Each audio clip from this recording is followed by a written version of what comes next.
One West. I was given Malachi Allah at One West, and I was given Hadabarium at House of David. But I Come. gave myself that name.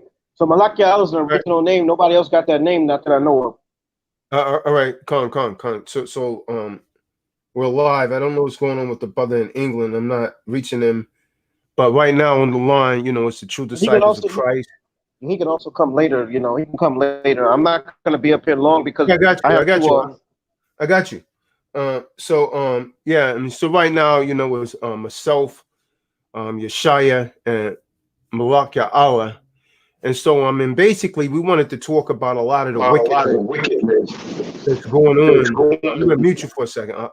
That's going on throughout Israel, right? There's a lot of wickedness, and a lot of this wickedness essentially is coming from these wicked leaders. These wicked leaders. So, I pretty much named this stream in regards to Jeremiah 9 and 16. And so I'm gonna get that real quick. So people could actually understand what the whole premise. You're gonna have to mute yourself until you're about to speak. Because it's a lot of background noise from you. All right, so Jeremiah chapter 9, verse 16. No, that's not what I'm looking for. That's not the one I want.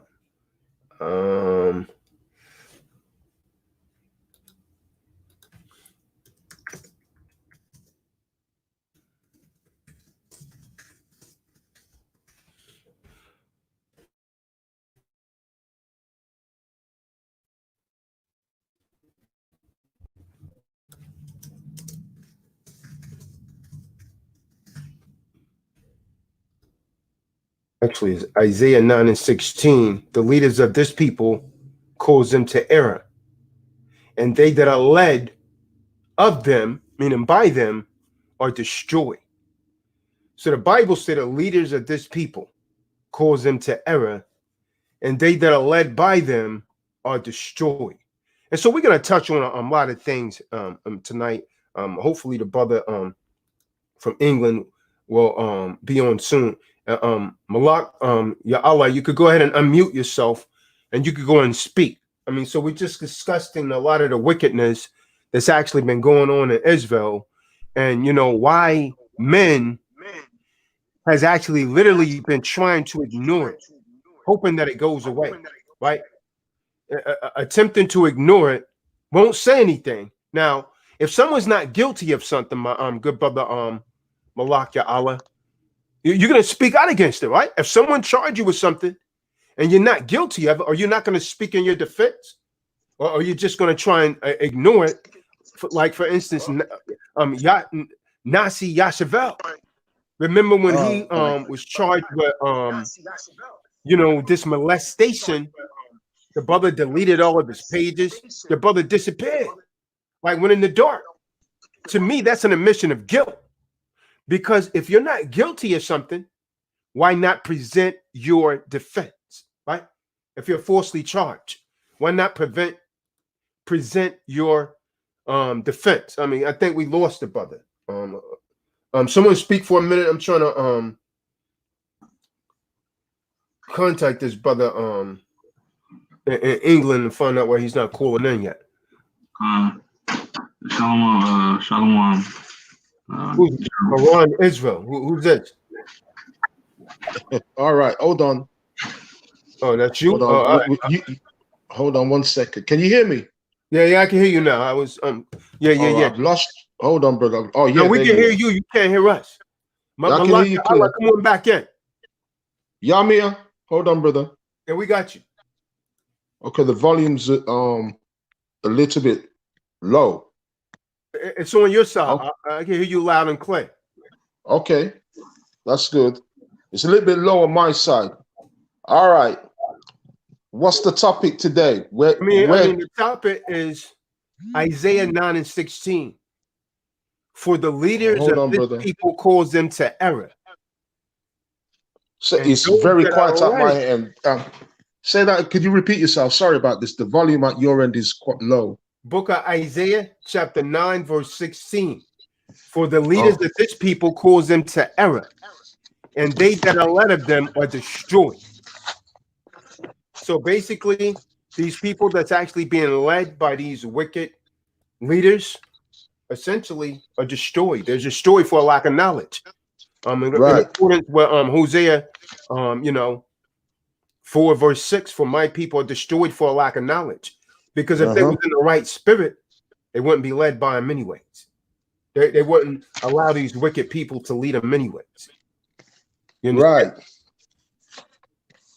I agree, brother, because I understand where you're coming from. You were talking. Let's call out the brother's name. You were talking about who's the brother from House of Israel? We're gonna call out the brother's name. Zabak, Yaqua. Yeah. You know what I mean? Yeah. If I say, and this is the other thing, I don't. I'm a grown man, right? I don't do subliminals. If I know something on someone, and I'm not gonna say it until I know. Right. I'm not gonna make accusatory statements unless I have the information, the supporting information to prove the point. But I'm not going to shoot subliminals like a lot of these men do, right? Yeah, I fully understand. Pull the name out. Right. You have to. Like I was saying. Sorry, people are messaging me while I'm talking. Sorry, brother, someone's messaging me while I'm talking. Yeah, I'm here now. Right, like I had a situation with a brother from ISUPK.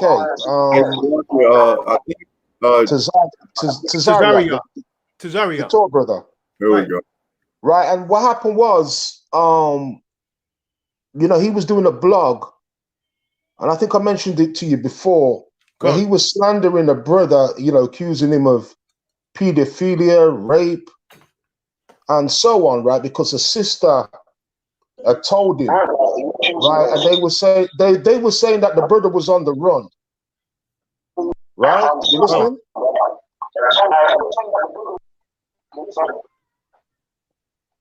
Hey, Malaka, I think we're getting a lot of feedback from you. It's the I think you're on intercom and stuff. Yeah, he's playing the stream in the background while on. Yeah. You got to turn your stream down in the background. That has to be muted. You can't listen to it. Speak. No. You got to turn your volume down. That's why we're getting the background feedback. I mean, if you're listening to us, that's you can't listen to us, right?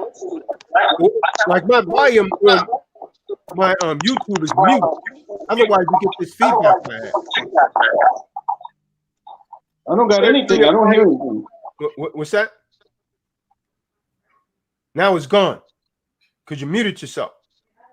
But I mean, you got to mute on the system that you're on. Like if you're listening to this on YouTube, you got to mute it. Otherwise, you get the feedback. But go ahead, brother. So you speaking about Tazaria? Yeah. So, by the way, let me just inform you about Malakia Allah. Now, this brother Malakia Allah, can you unmute yourself?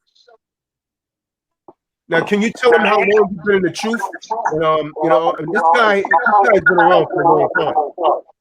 Rightfully so, he's supposed to be an elder. He's been around long and he came into this before me.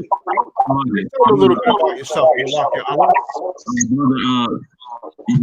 playing at the same time that you're listening to this? Who's talking? I hear something in the background.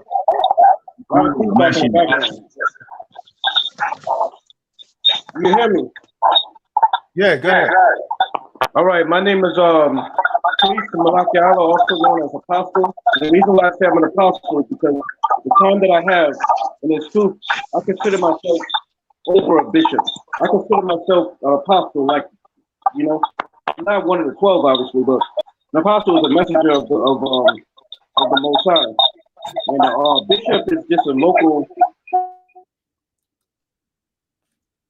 Go ahead, brother. Is over 6 churches. So I'm the head over all 12 tribes children of Israel. formerly known as 12 Tribes United. I was 16 years old in 01 West, and now this is 25 years later. I'm 41 years old.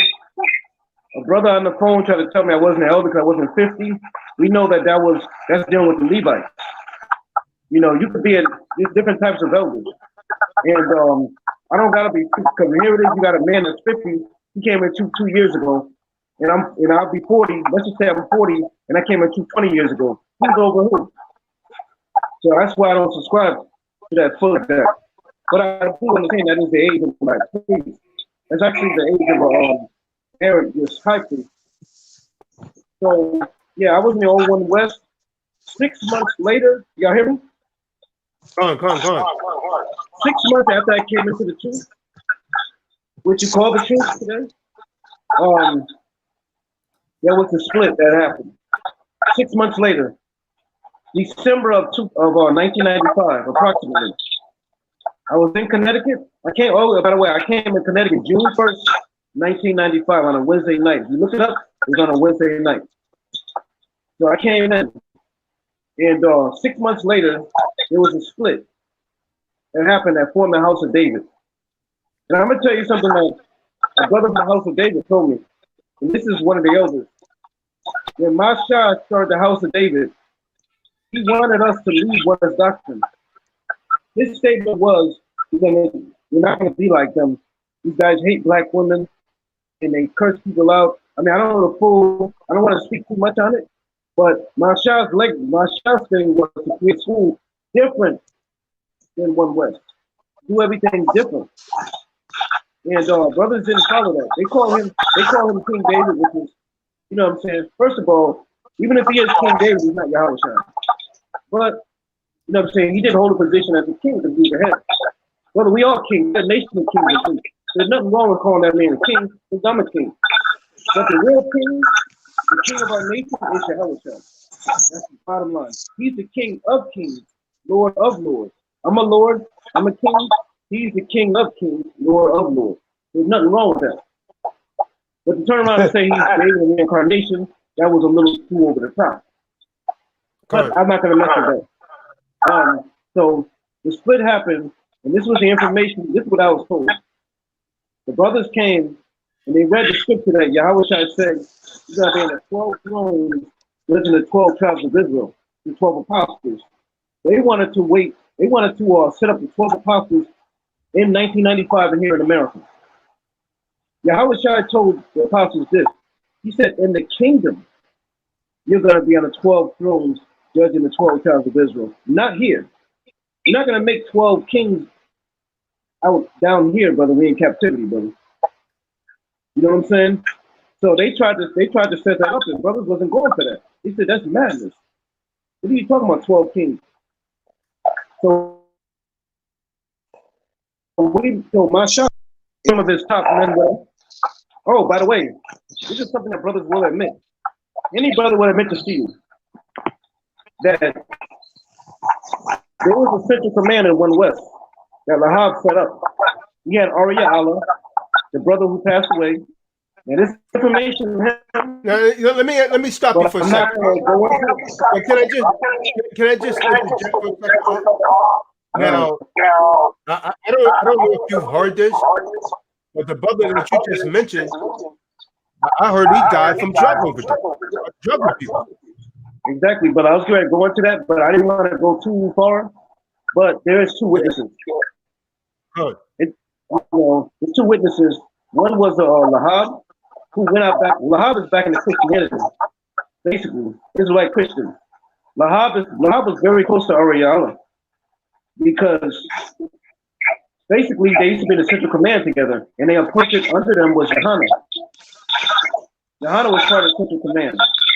These brothers in the central command, I'm not trying to go too deep into it, but it's confirmed. You can speak to any elder over me, but they're not over me. But any elder that came before me, central command was Robin Brothers.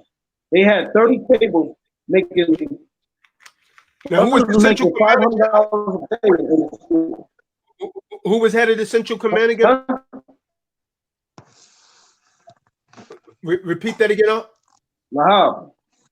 Lahab. And So the second central command, Lahab that Right, ran off and number became a Christian was Robert. You the hell the central command. And the second under him in the central command was General, the top general, Ariala. Now let me tell you something about Ariala from what I know. Ariala was the 9th in command under the 7. The 7 went down the list of the 7. It was Masha, Ariya. Hello? Yeah, we can hear you. You came in really clear, right? Okay, kept going in and out. Masha, Ariya, Yaquab, Lahab, which was number 4. Then it was Yeshaya. Then it was Shar. Then it was Kazak. The next man under those 7 was Tahar. Tahar's name was in the school high his rank. And we know Yahweh Shai is the high priest. In the house of David, we let that go. We didn't call him high priest no more. But that's what he was called. Now the next in command under Tahar was General Ariala. So Ariala had a high rank, very high rank. Ariala used to go to different schools all over the United States. And he used to set up generals under him. He had so much rank that he was able to make generals under him. You know what I'm saying? So he was a high-ranking brother. He went out to California. Him and Tahar drove out. Him and Tahar both set up these schools, but Ariala get the credit. Ariala went out to California and he settled in Venice Beach. You know, Venice Beach is the same place where Arnold Schwarzenegger used to be out there bodybuilding. That's where he set up at. Come. Now I know what you're talking about. Yeah. In 1998, there was an issue with the One West, and Ariala left.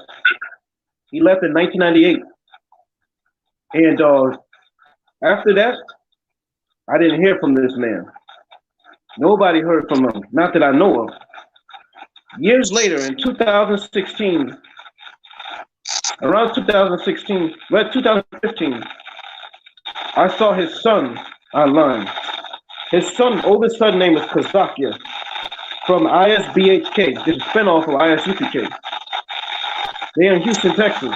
His son is about 42 years old. That's his oldest. He looked just like it. He sounded like it. He looked just exactly like it. And my brother told me that's Ariala's son. So I got online to talk to him. And basically, you know, me and his son didn't get along. His son came in the same year I came in. And the reason why we didn't get along because when the brother made a statement. He said that. Let me just intervene for a second. Now, the gluttonous guy from ISUPK that's calling himself General Yohana, we demoted him to private of it. He's no longer general. Now, at this particular time, what was his rank? What was Yohana's rank back then? Because Ariala, Lahab, and them, they promoted him to general. But he was under Tahar. They promoted him to general. Right. He was under Tahar. So Yohana was under Tahar. Well, yeah, Lahab, Ariala, you know what I'm saying? They would have the Central Command. The Central Command had their own, you know, oh yeah, I forgot. One West. They had their own clique. Every camp had their own doctrines and everything. One West was very divided. But brothers wasn't coming up against those elders like that. So they kept it themselves. Yeah, I hear you. Now, I want to say something else. Because it says in the mouth of 2 witnesses, right? Brothers been hearing me say that the house of David that they have now is not the real house of David. I told brothers I used to go to the house of David on 127th Street and Barak. That was a beef between him and Murkia. Him and Ben Yum went off and created this new house of David. Is there any validity there? You know anything about that? Oh, yeah, the House of David was started in December of 1995. And the head of the House of David was Masha, and the second in command was Tahar, because rightfully so, the 7 didn't leave with Masha. And Yaquab died on the night of the split.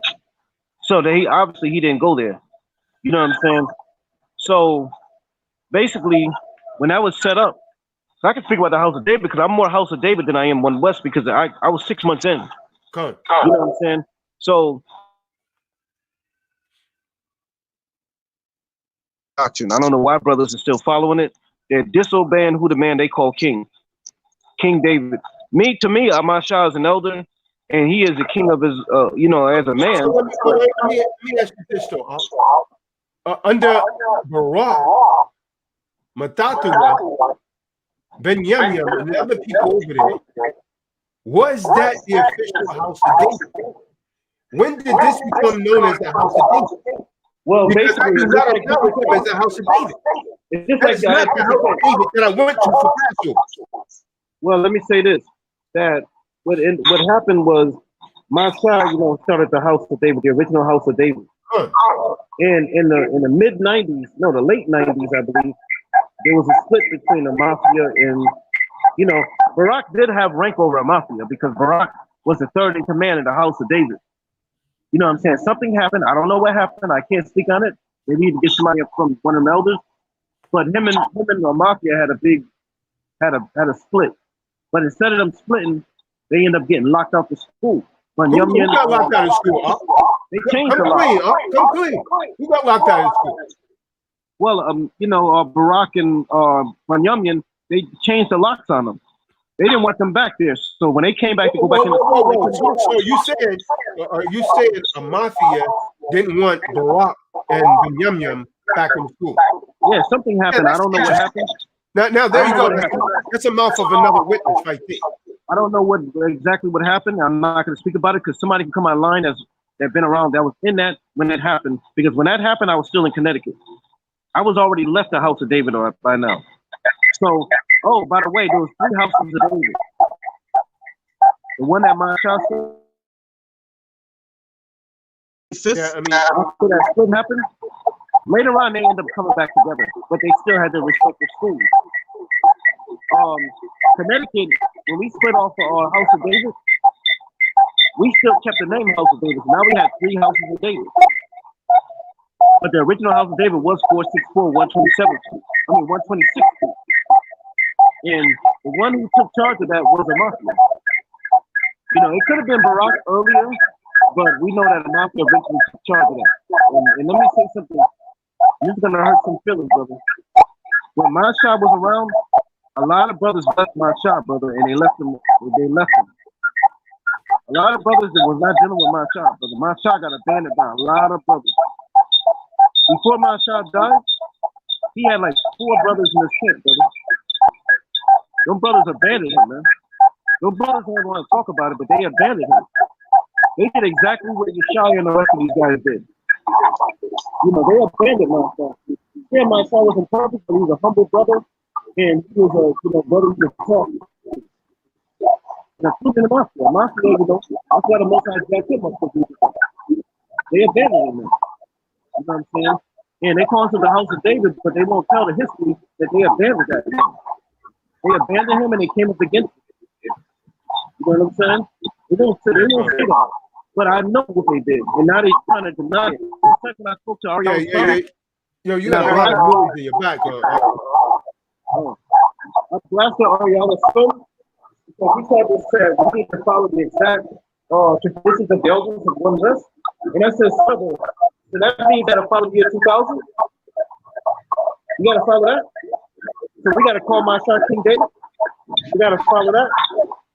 He got upset. I don't know who the hell you think you are. Who are you? You try to tell me, try to ask me who am I and all this other stuff. Hey, you got a lot of noise in your background. If you call my phone, I could let you speak from my phone because you got a lot of noise. There's a huge echo. I got a Blue Yeti mic right here. I'm gonna try to call you on the phone, let you speak from there. Because that noise, that echo is like kind of unbearable.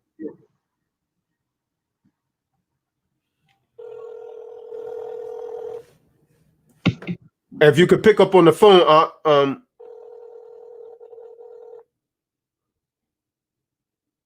Malakia Allah, I'm calling your phone right now. Hello? Yeah. Can you all hear him over there now? Yashabum, can you hear him still? Yeah. Yeah, with no echo. We're good. Is that a lot clearer? Oh yeah. Yeah. So you're a lot clearer now. So go ahead and speak. You just talk from the phone. So basically, you know, there was a lot of foul play going on in our old school. And there's things that I've seen and there's things that brothers seen that's been around longer than me, but they don't want to talk about it. I'm only going to talk about what I've seen. Come on. I'm not going to go any further, but brothers know what happened. Brothers know how brothers were swiping brothers' wives and giving them to a higher general, a higher captain. They know. So why you think they trying to hide that? I mean, because it still goes on. Well, why you think brothers that know this won't speak out on it? What is this secret code that goes on? The year 2000, everything should have been just broken down and dismantled after that. I'm not saying they're not Israelites no more, but what I'm saying is they need to evaluate everything. Because after the year 2000, it proved the false prophecy. I don't care what nobody says. Yeah, that made Ariah a damn false prophet, a false prophet. Still bigging them up. But this is what brothers say. Now, let me show you something else. This is what they say. They say that One West is a truth what the scriptures speak of. I'm like, oh yeah, and this is how they use it. They go to the book of Obadiah, and they said, I said you cast your nest among the stars, that's where I bring you down. So they say that the white man landed on the moon in 1969, and in 1970 they came about when the white man landed on the moon. Now we know that the moon landing was a hoax. So now what you gotta say? That was their prophecy. They said that the 1969 was the year that the white man landed on the moon. The eagle has landed, they say. Cool. They said, see? And the Most High raised up ISUPK that same year. And see, we got the truth. That's the breakdown in a nutshell of why they believe that their school is the truth. And then brothers that come from that school, they claim One West, but why won't they go back to One West? Why are you claiming One West, claiming the doctrine, but you won't go back? Private Yohana, you know what I'm saying? He said that, you know, he want every camp to join him. Right. They should join him. You know why? Because he has the name of the original One West. Everybody. Yeah, but he's off as hell. But he's off. He trying to justify sodomy. So you know sodomy is illegal in the scriptures. Doesn't matter whether it's a man or a woman. Sodomy is forbidden. It don't matter if you're having sex. It doesn't matter if you're having sex with a man or a woman up the anus. That's still considered to be sodomy. Yeah, that's mad. And he condones that. The thing is that first of all, ISUPK is just another break off. They just check a similar name. That's it. Yohana took the name, and he tried to say he's the original school. No, you're not. You know what I'm saying? If you want to be technical, that original One West is Comfy, not him. But Comfy changed the name. They competed over who's the original One West. So if you come from One West, you are part of that One West. It doesn't matter if you change the name of the school. You know what I'm saying? The thing is brothers, well, let me say this. Brothers is trying to use One West when it's convenient for them, and then they change the doctrine. It's not convenient for them. In other words, you claim to be One West, but you pick and choose what you want to keep and what you don't want to keep. But I was guilty of that many years. Up until like the last year. Picking and choosing what part of One West doctrine you want to keep. Instead of going back to the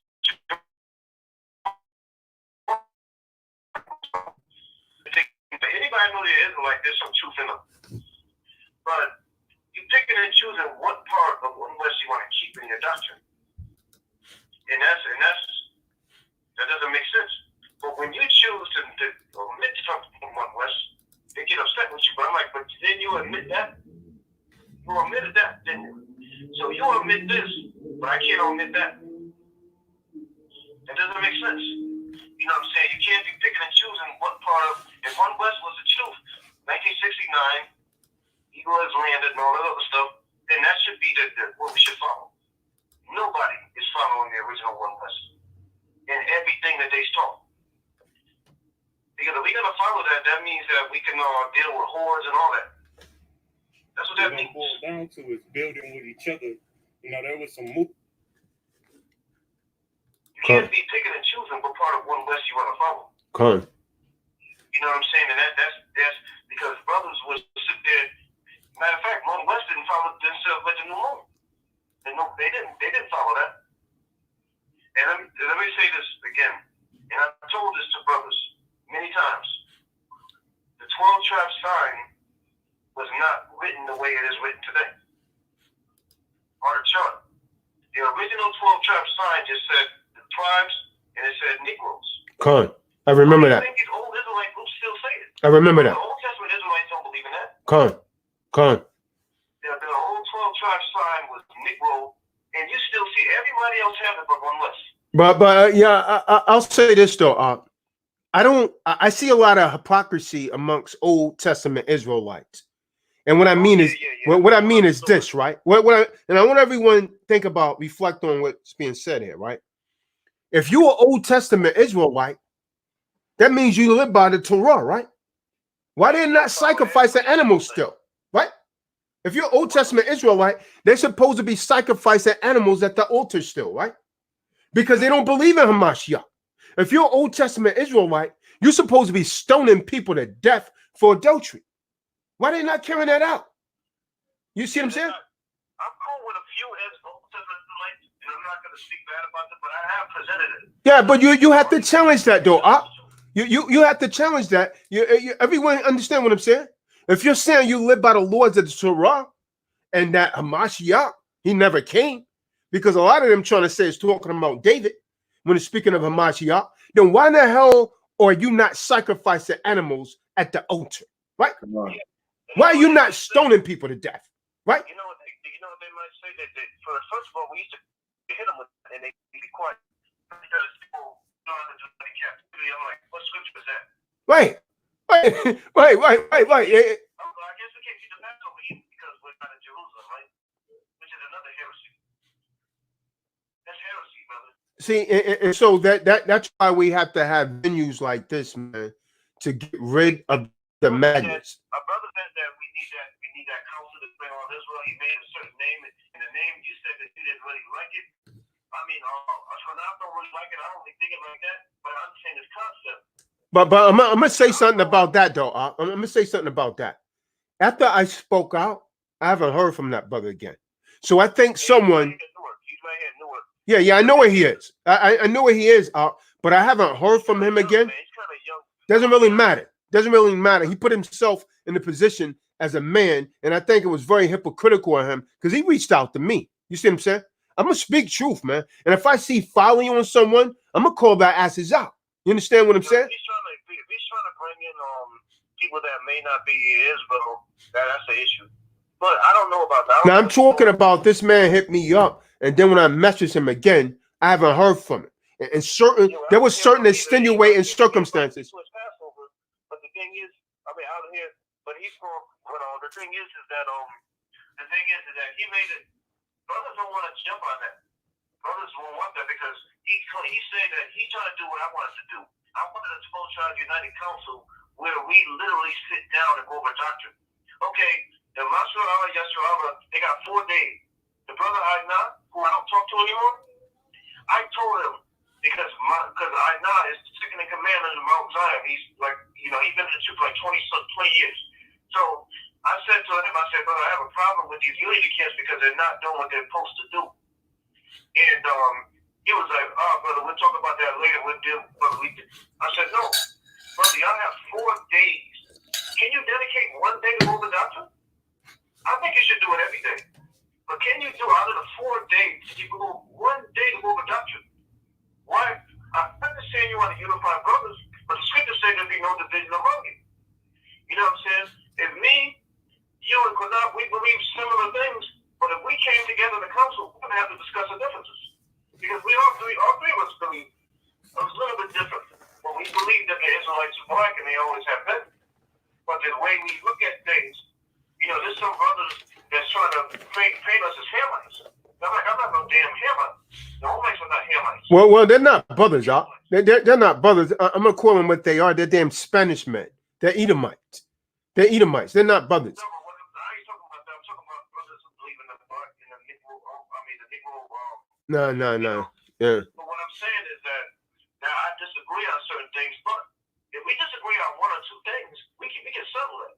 Well, you got brothers coming together and they disagree on like 10 things. It's like, brother, y'all can't. Yahweh Shai, we had different sects of Israelites during Yahweh Shai's time period. Was they together? No.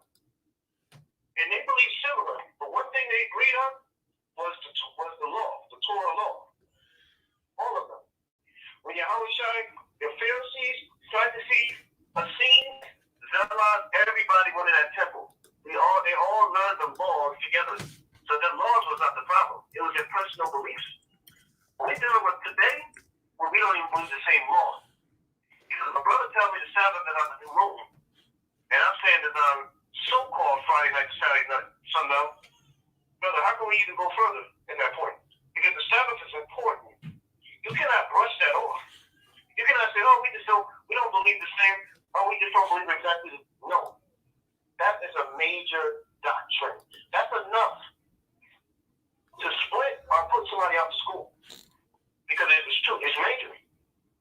So we cannot ignore stuff like that. And there are brothers on that panel, certain panels, that believe in that new moon stuff, which is basically heresy. But there's no scriptures backing that up whatsoever. There's no scripture says that the new moon is the Sabbath. Hello? Yeah, we're still here. Go ahead. Okay. The scriptures say this. It says in it says in the book of Genesis that the Most High, that on the fourth day the sun, moon, and stars was created. And it'll be for signs, seasons, and years. You notice it doesn't say the word week, right?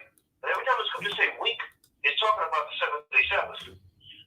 The new moon doesn't determine the weeks. It determines the months, years, and days. So, basically, that right there, when you got the Most High creating the moon on the fourth day,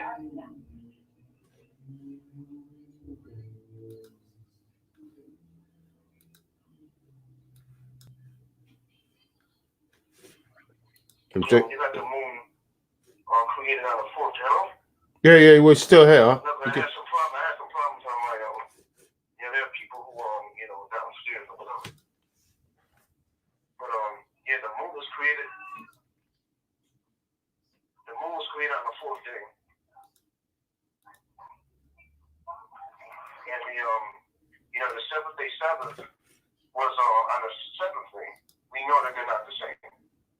So there's a lot of doctrines that have to be dealt with. Right. So basically I'm here to speak my piece, and when we have unity councils, we have to deal with our differences. And because we don't do it, we have brothers like you and Pranab and other brothers who address this stuff head on like they're supposed to do. And that's a problem. Why you have to sweep this up under the rug like that? Come on. Hey, so we're gonna let the brother speak from England for a second, man. You still ahead. Hey, so what you got, Brian? Yeah. Hold on. All right. All right, so on. Go ahead, brother. Yeah, brother. I was in a blog, a very bad blog yesterday, talking to some quote unquote fellow Israelites in the US. Some nasty brothers, right? Saying that, we Israelites in England are plastic Israelites that look, because some brothers had the truth in America before the brothers in England. He talking like that. He going out to the scriptures, So anyway, so we going back and forth. The brother now was all over the place because he bigging up Egypt. So if you're an Israelite and you bigging up Egypt and you talking about King Tut and so on and so forth, then you know where he is. You can't be Israel and Egypt. You can't be into Kemet and Egypt. I mean, just just someone making an ignorant statement like that, just saying, well, because you're in England, brothers over here got the truth. You know, that's not really a spiritual man. But hold on, brother. Yeah, he was talking a load of garbage, right? To go and summarize it, right? So there was nothing righteous in what he was saying, but he did say a significant point, which is a topic, and he was talking about Dimona, right? He was saying that that the people that went to Dimona was basically funded by a vice lord from Chicago, because the Dimona people, they mainly came from Chicago, right? Yeah, come on. Right. Yeah. So he was saying some brother, well, you would know him better than me. There's some famous vice lord, a gangster. Jeff Ford. Larry Hoover. Yeah. He says that Larry Hoover's an Israelite. So he's saying that them brothers, Ben Ami and them, when they went to Dimona, they didn't have the money. That it was basically, quote unquote, dirty money, what funded them to go to Dimona, Israel. Right. You know what I mean? He's saying that's factual. Now, me and him was going back and forth, but I was very surprised that he said that. So, dirty money is funding a quote-unquote exodus from America to Israel. That's not a righteous act right there. What are you going to say about that, brother? Well, I mean,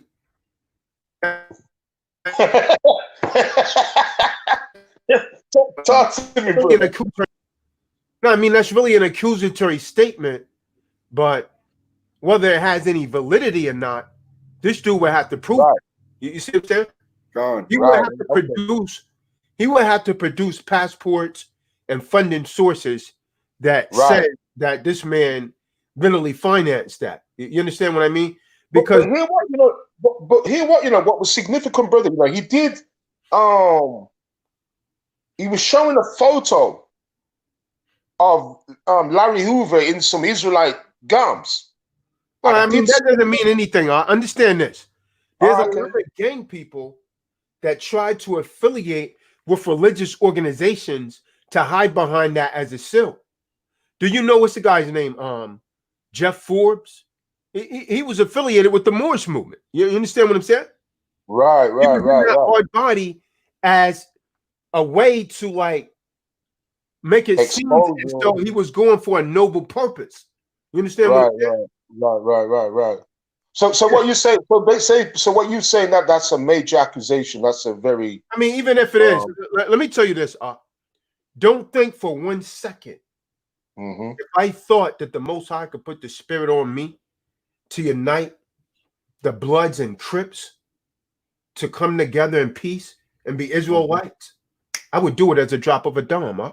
I would do it as a drop of a dime, because when you bring someone from the streets like that, right? Because I mean, what we're talking about here is a Malcolm X. Understand that. The reason that Malcolm X was such a good orator and was able to communicate with people is because he knew the streets, right? Malcolm would debate people with the highest degrees from Harvard and Yale and shut their asses down. Because that knowledge of being in the street, once you take a man like that from the gutter and you put him out in front, he knows all the tricks of the trades, right? So if you're not careful, the man from the streets will have you in the alley with your damn degree. You understand what I'm saying? Right. That's something you can't be taught. You learn that through experience. You see what I'm saying? Right. So the Most High gives you that knowledge as well. Let's say if what this guy was saying was true, right? If you could actually unify those kind of people, that's your army right there. You can't really have a government without an army. Now let me ask you, would you rather go to war? You going to war? Would you rather be backed by a Eleazar or a Zabak? By Eleazar. Eleazar all day long. I'll trust my back more with Eleazar, Man, I had a damn story about a damn hobo in California that came up and smacked the crap out of Zabak while he was teaching, while he was calling him out. A homeless woman came up and smacked fire out of him. Then, but here what you know, brother. He started to chase her up, but hey, the other homeless people was like, "Yo, you better fall back." You know, right. He got intimidated from that. Yeah, but you know what? You know, Zabak, you know, he kind of disrespected a particular rapper. He was a rapper. They were arguing whether he was a right. You remember the Nipsey? Did you ever see the video where the House of Israel, Zabak's camp was clowning Nipsey Hussle's death? Right. Let me mention something. That's a One West spirit right there. Right. You just saw a video that he done, but most of them typically do that. They spoke ill of Kobe Bryant also. Yeah. But what happened was an Israelite who remembered there was an Israelite in California, in Los Angeles, right? He saw the blog, what Zabak did. Right. And from what I heard was that so Nipsey Hussle's passed away, so you know everything's gone back to normal. They kind of like grieved over him and that. So Zabak thought, right, it's like a Notorious B.I.G. Biggie Smalls scenario, right? I'm going to go to California, maybe 4 or 5 months after Nipsey Hussle or after Tupac passed away. I'm just going to waltz into Los Angeles. Everything's going to be fine, and that everyone's going to forget about it. You know, no one's not going to. You know, they're going to forget about what Zabak said. But there was a particular brother I heard who was in the truth, remembered what Zabak said and said, "Hey, you know, remember me. Remember what you said." And then he got beat up. Hey, you see this brother on the phone right now? See that brother on the phone right now, Eastside, Eliezer? He could tell you more about that. He's right out. I heard about it. Right, I heard about that in England. Was me. That was me. That was him, That was me. All right. Yeah. So you spirit right there, You see what I'm saying? It's just like that. Okay. Right. Because I said that because Zabak, after I got off the phone with him and I told him it was a sensitive situation, he runs to New York and make 5 videos. Why didn't you make them out here? Why didn't you go to Slauson and Crenshaw and say F Nipsey Hussle? Because they would have killed your ass right there. I can imagine, right? That's not even a man. You a coward. You run 1,600 miles away to make 5 videos. You a coward. Right. Coward. Then you know our people is very vulnerable right now. Why is you speaking about this man? Ain't nobody listening. Yeah. We lost that battle. He was using the fact that Nipsey Hussle passed away. He was using it like almost for views, you know, kind of thing. It's like a celebrity. Right, I'm gonna do a blog. I think he had clout chaser. Clout chaser. Yeah. He was like Nipsey Hussle was the Hamite. That was the title of his video on YouTube. Right. So people are gonna say, "Oh, right, wow, it's gonna be attractive, right?" Because you know there's so much videos on Nipsey Hussle, similar to Kobe Bryant. You know, there's everything. It's all on the media, right? So he thought, right, okay, I'm gonna jump on this. Right, Nipsey Hussle's a Hamite. And then they started clowning, which I thought was disrespectful. I was shocked.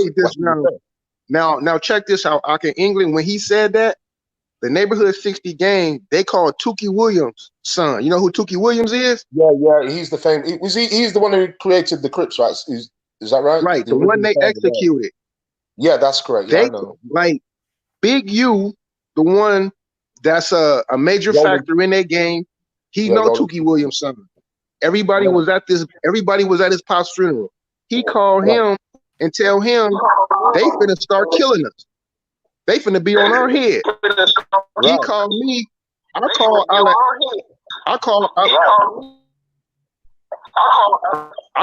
Azar. Yeah. Ala Azar, Guerrilla Hebrew. He took his videos down because he know what time it is out here. He took his down. Right. Zabak left his up. Right. So hold on a second. So you talking about Guerrilla Hebrew, Sikari? Yeah, the man. Talking about the man. Yeah. Right. So he took his down. Right. Hold on, brother. Right. I'm missing it. I'm missing something, brother. Hold on. So what you're saying is is that Sakari did disrespectful videos about Nipsey Hussle too. I'm telling you, that's a One West spirit. That's what they do. Everyone from One West, they're pretty much the same. Unless they repented, it's pretty much the same down filth across the board. This is why they won't speak out against each other. There's a universal unmentioned code of silence. Right, that's correct. Yeah, right. And the cool thing about it is that they not real. Right? Let's say, for instance, you go to jail over there in England. That the first thing they gonna say is you wicked. The Most High judged you. We don't fucking Salaki. We don't know if these people set you up or nothing until we find out the truth. Instead of condemning you, we should be trying to support you, whether you right or wrong, until we find out the truth to try to help you. Right. Like how the doc said, that's that One West spirit. Because any real street dude, if his brother go down, if you from the street and your partner, your homeboy you hang with every day, go to jail, you finna be running around the street talking about, the Most High judged him. That's what he get. Nah. You're gonna be trying to bail him out. You're gonna be upset. You ain't gonna be hearing nobody talk crap about him being in jail. You're gonna be on their head. So what type of brother system do we have in place for like right now? If I go to jail, the first thing they're gonna say, Eleazar was carnal. Most High judged him. That's why he in jail. You don't know why I'm in there. Right. Yeah, that's what they say. But there's no loyalty or nothing like that. Once you've gone, they're just gonna write you off, basically. Right. That's stupid. Yeah. See, these are the people, when they read the scripture of the Most High, when he said he lost that coin, he had to go back and get that coin. These are people, reason why we can't go back home, because they trying to go back home to the Hamashiach without the rest of the sheep, without the rest of the coins. Right. You understand me? That's what they trying to do. You feel me? And which is not right. All the apostles went to jail. That's not even a real thing. I'll say all the apostles went to jail. So that's not even a real thing for them to even try to do. And it seems to be a pattern. But I mean, it's for that celebrity notoriety, clout chasing status. See, the same thing that they trying to accuse us of trying like clean up all this damn madness is what they're actually guilty of. Right, I understand. That's what's going on. And they're using this child psychology on adults that don't know any better. But it doesn't work against me, man. It doesn't work against me. There's a lot of wickedness in Israel, man. Now, let me ask you that. I want everyone to reflect on what I'm saying. How can Gabak be a man of the Lord?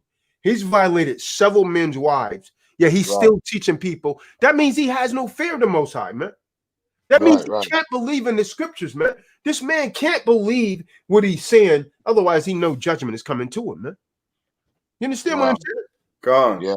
Yeah, I mentioned that. That's the only way. And these self-appointed, will be able to commit such atrocities against God's people. They don't really believe in the Most High, and that is the only explanation I can come up with. You really believe that's right. That brother's right there. I agree with that. Tyler Doc, here's the cold thing. When you made the video the other day, people say I'm carnal, but who have I touched? I ain't slept with nobody white. You feel what I'm saying? And let's keep the record straight. I'm a real Hebrew, and I tell everybody, I've been homeless before. I didn't sleep on trains. I didn't sleep on buses. I never slept outside. It's been a year I was homeless. I stayed up a whole year without sleeping. I'm not afraid to admit that to myself because I'm a man. I know where I'm going. It only makes you stronger. These dudes, instead of they can't say I broke the law, but they'll say, oh, you was a bum one time. You was homeless. You was that. What type of man, what type of brother are you to say that about another brother that's down? What does the scripture say who to look for? The widow, the homeless, and the fatherless. You feel me? And these type of brothers we dealing with, they can't say Eleazar slept with nobody white. They can't say Eleazar carnal, but he put his hands on somebody. They can't nowhere down the line say me, Tazadaq, or any of these brothers broke the law on the panel. All they can do is talk about your so-called what you think, how you live. Listen, making accusation that's true. Yeah, I think carnally. I'm from the street. I'm from the projects. I grew up in the gang. You feel me? And I'm gonna tell you how serious it is. Even though I'm a Hebrew Israelite, If I'm around one of my gang members and he getting jumped, and I say no, I can't get into that because I'm a Hebrew Israelite, I would never be allowed in my city again. Well, yeah. So just understand that. I would have a target on my. I would be a green light on me. See, people don't understand that. This go hand in hand. Right. See, We out here thugging in this truth, right? We thugging in this truth. Gone. We ain't playing with no man. Listen, this is y'all life on the line. Yeah. Yo, don't play with y'all life, man. These Israelites playing with their life, man. Don't play with your life. Right. See, Straight up. There's a misconception that, you know, on what carnality actually is, because we read throughout the scriptures, you know, where Nehemiah and all the prophets, they laid hands on people. Con. It wasn't carnal. It had their a own people. direct reflection on a spiritual imposition. All right, you got disobedience, you got wickedness. Hands are going to be put on you. Con. Point blank. Period. Pulling And out, the Most High did. being stoned, all that's in there. Casting folks out of the out of the nation. You can't say that's carnal. I mean, carnality, in a sense, would be the application of the physical after, you know, there's been a spiritual imposition.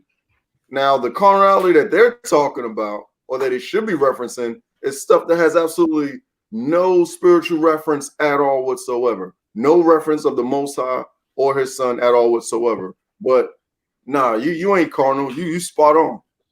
Nah, I know that, because if I used to be carnal. Carnal mean me waking up thinking about who I'm going to rob and who I'm going to beat up today with my gun, or what I'm going to do. That's a carnal mind.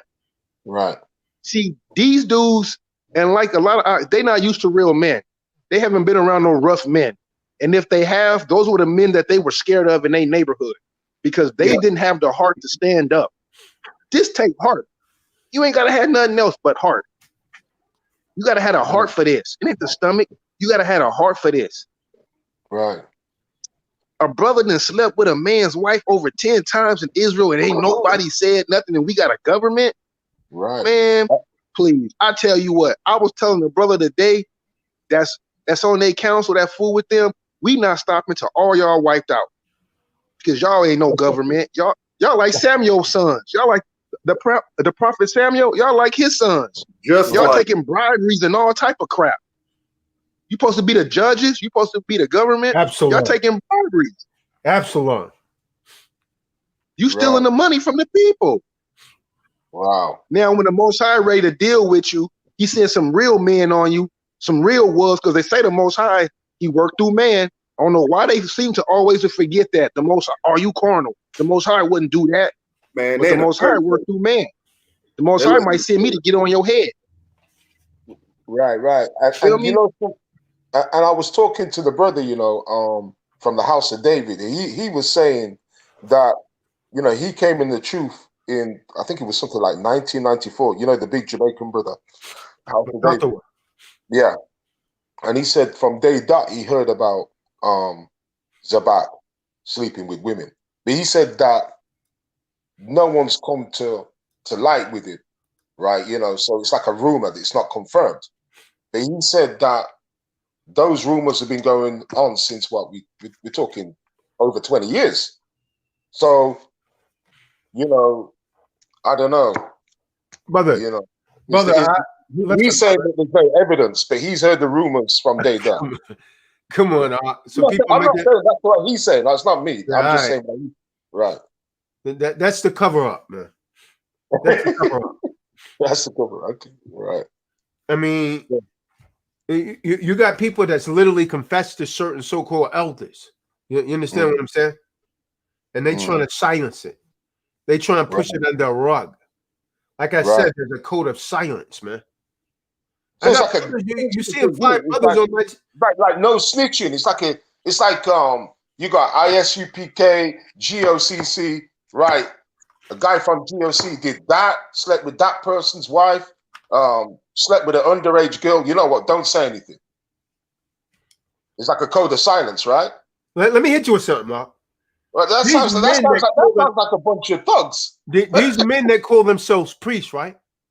Right. I seen 3-4 guys that call themselves priests have sex with the same woman. How can you justify that?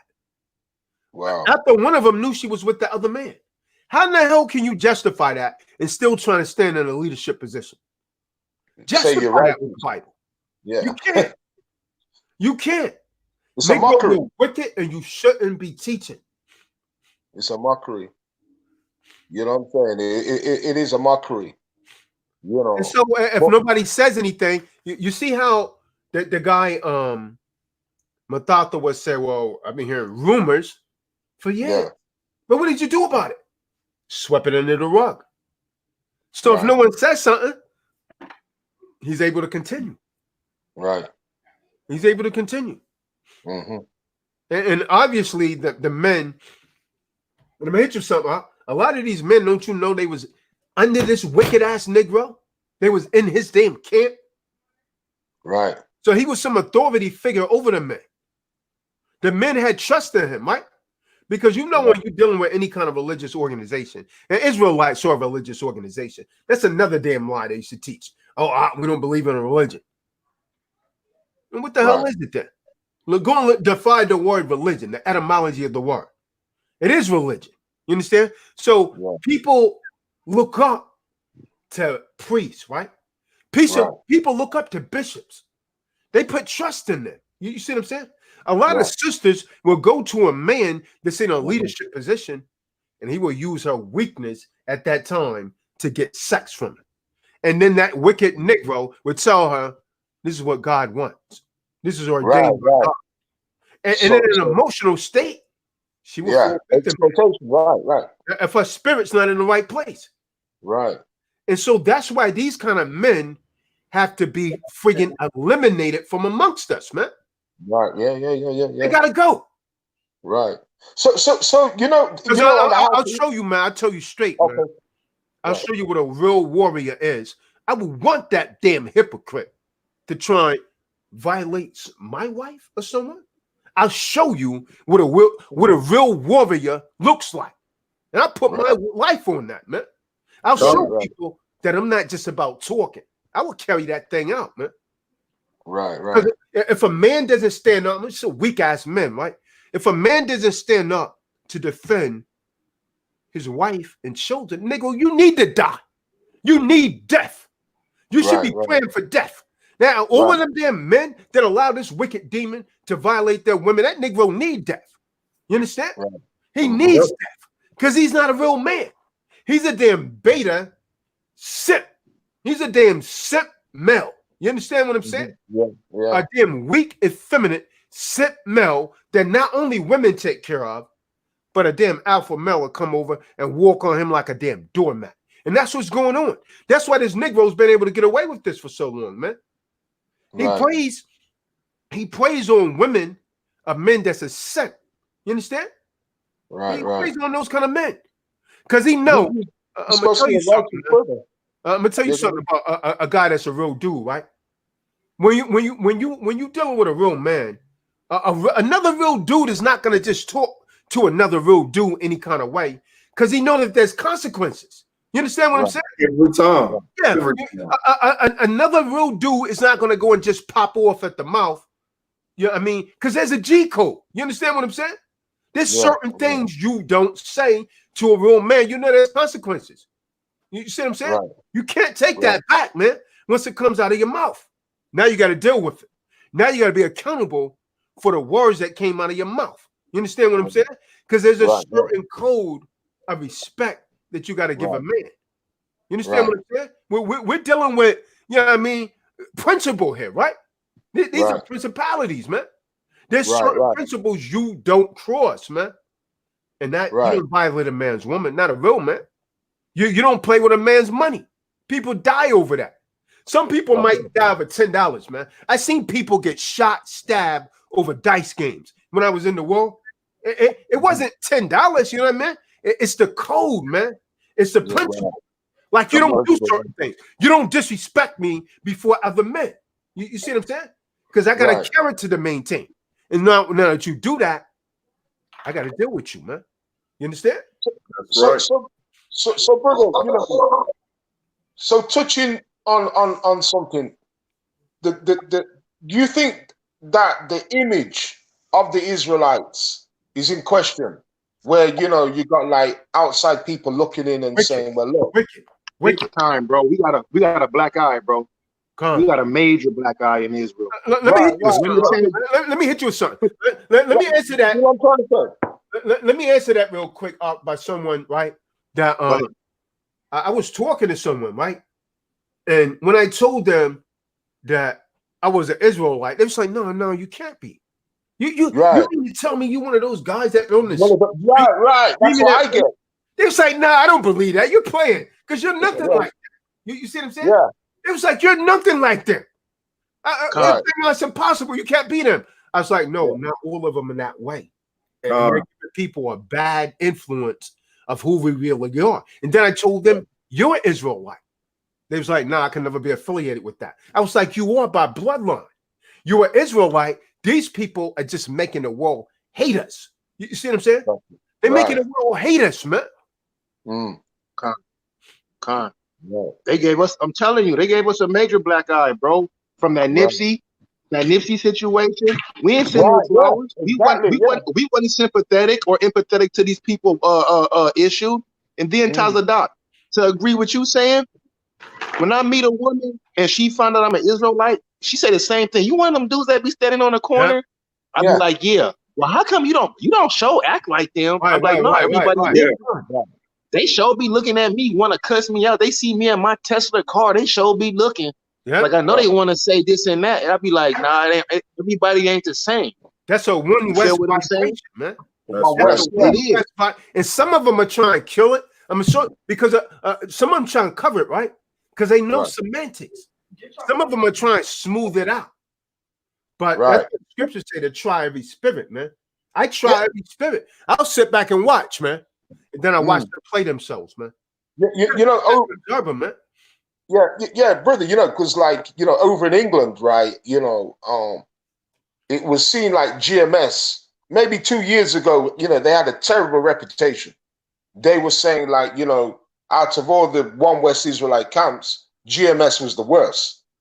And ironically, I think that was a lot to do with, remember when Tahar and what's the Egypt brother? That rape doctrine. The rape doctrine. Who was the guy, the Egypt guy? Polite. Was it Polite? His name is Polite? Yeah, Impolite. Yeah. Remember they had that interview and then Tahar shot himself in the foot. Right. And that gave Israel a bad name. You know, it went through like, oh no, the Israel. I hit you with something that a lot of people don't know and they won't admit.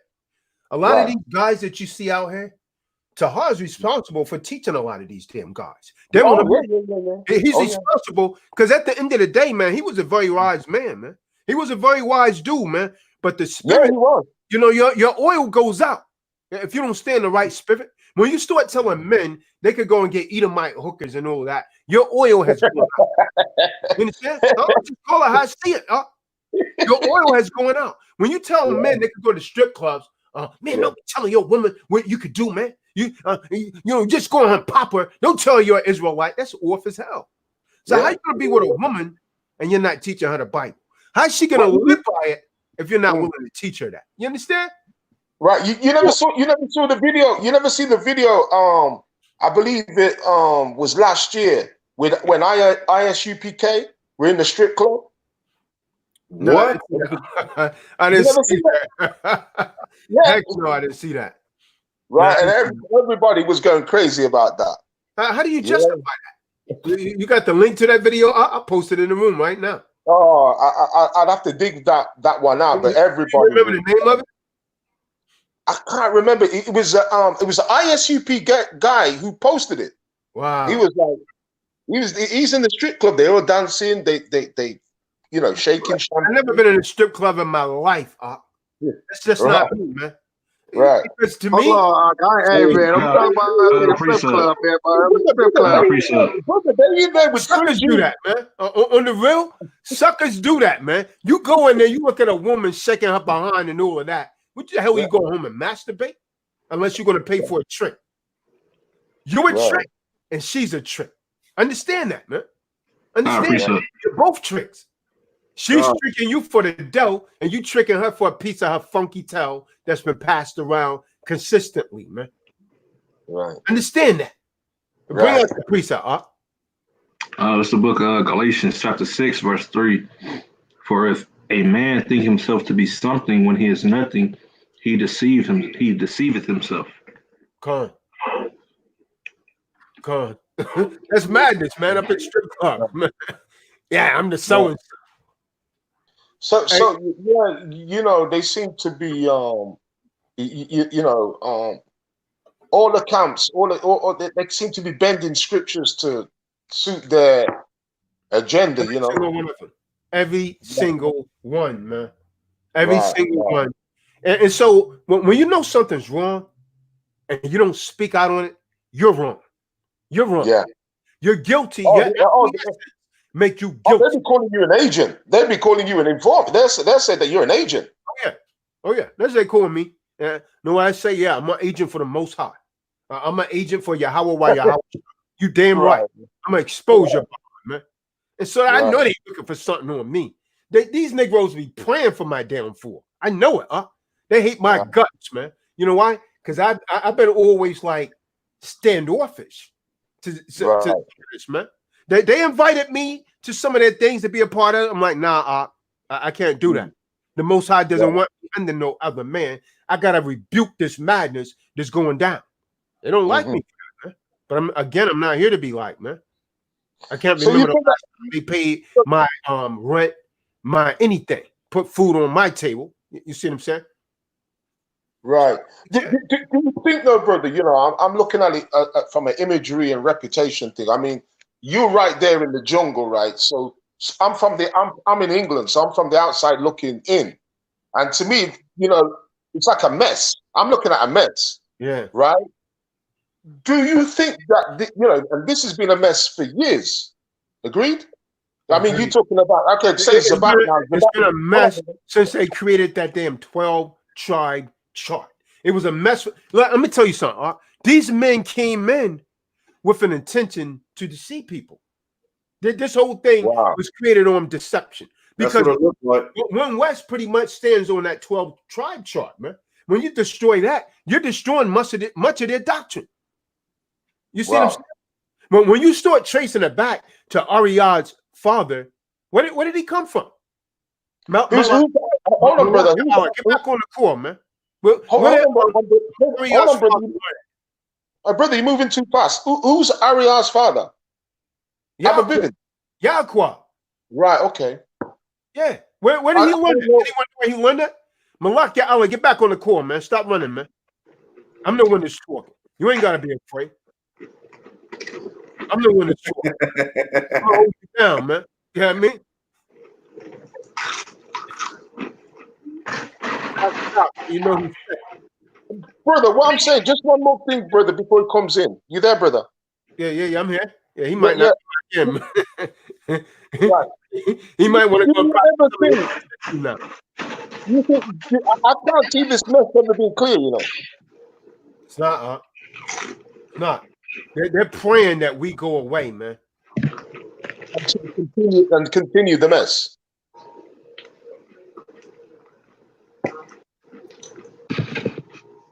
Hey, Pierre, go ahead and call in. Here's a link right here, Pierre.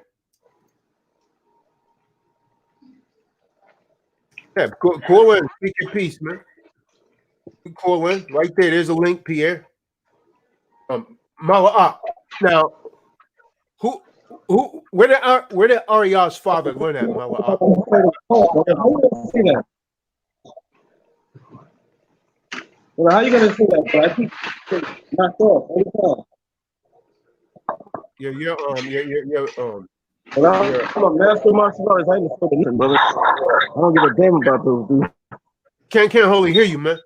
I ain't afraid of none of those cats, man. Yeah, we get that. Where did Ariel? I'm not afraid of these. Yeah, man, you better off on the phone, man. We can't understand you. What's wrong with this damn? You talking to other brothers? It keeps cutting me off all the time. Yeah, You gotta hold me down, brother. I'm 41 years old. I'm calling you on the phone. We can't hear you.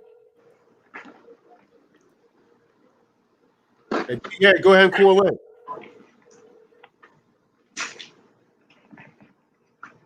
Garnett, click the link. It'll bring you into the back door. We'll let you in the room. Hey, there you go, Malachi.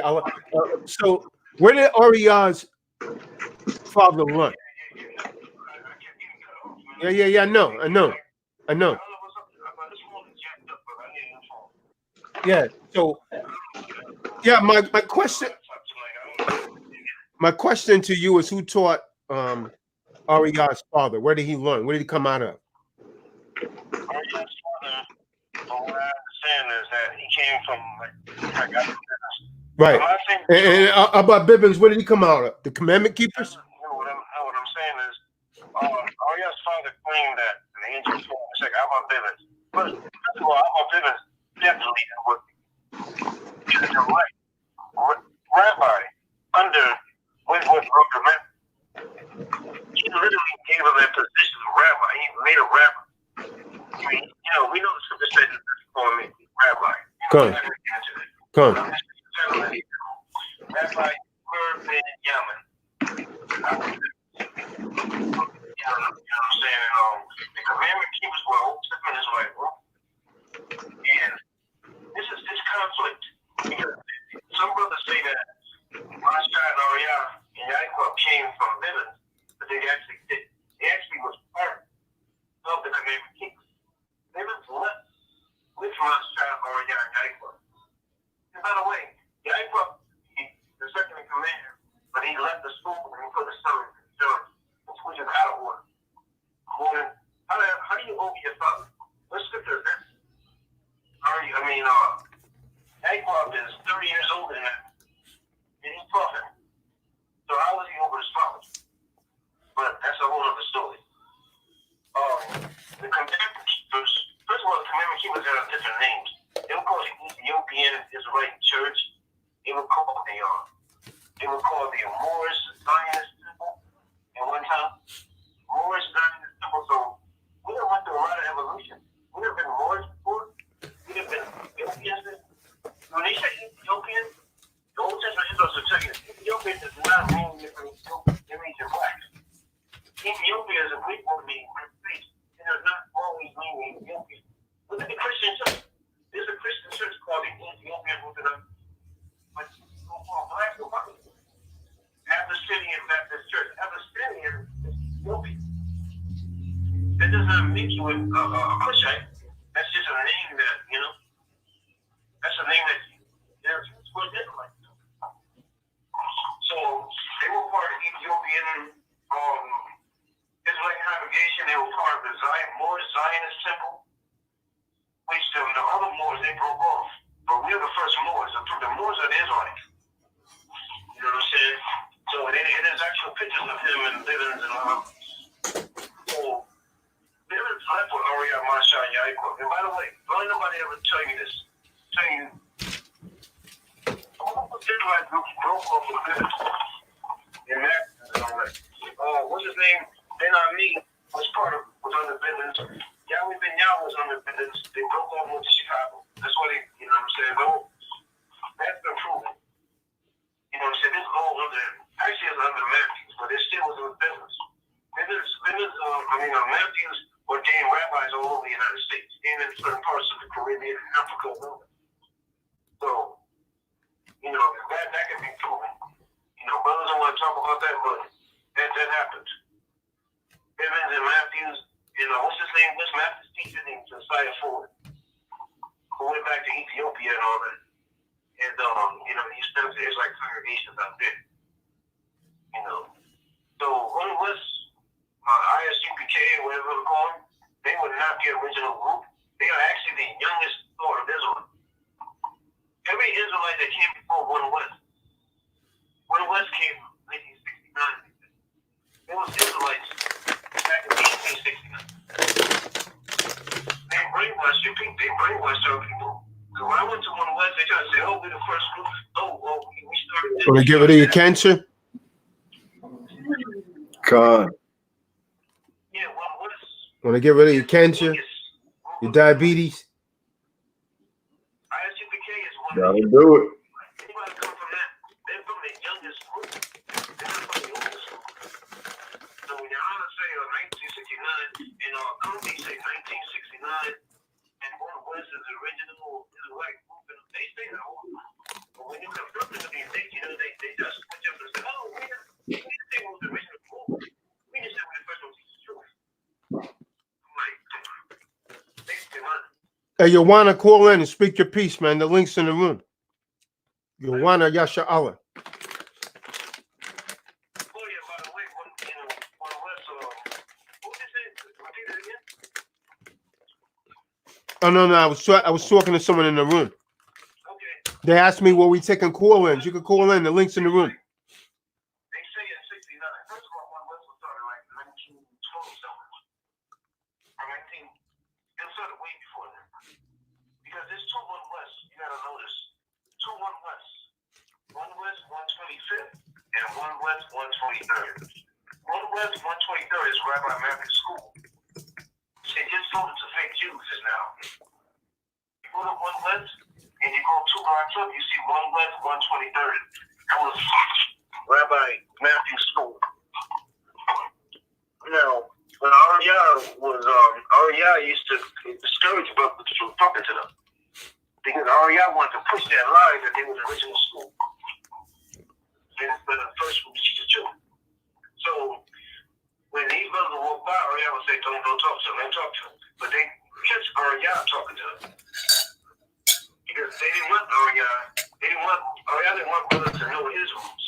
Right. Because they didn't question everything he said. So wait a minute, I thought your original school. You're a fool, Joe. So they didn't do that. Brothers didn't fly up to the house of David. Like, wait a minute, we didn't break away. You know what I'm saying? Rest on the private about that. You know what I'm saying? He kind of gets off the subject because he don't want to talk about it. Hey, Byron.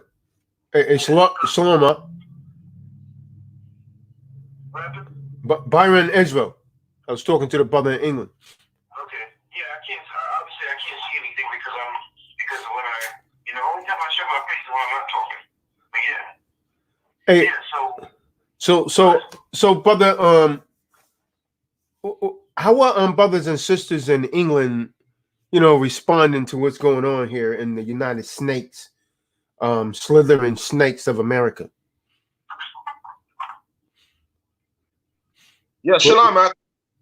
Well, how are the brothers and sisters in England responding to what's going on between these Israelites in America?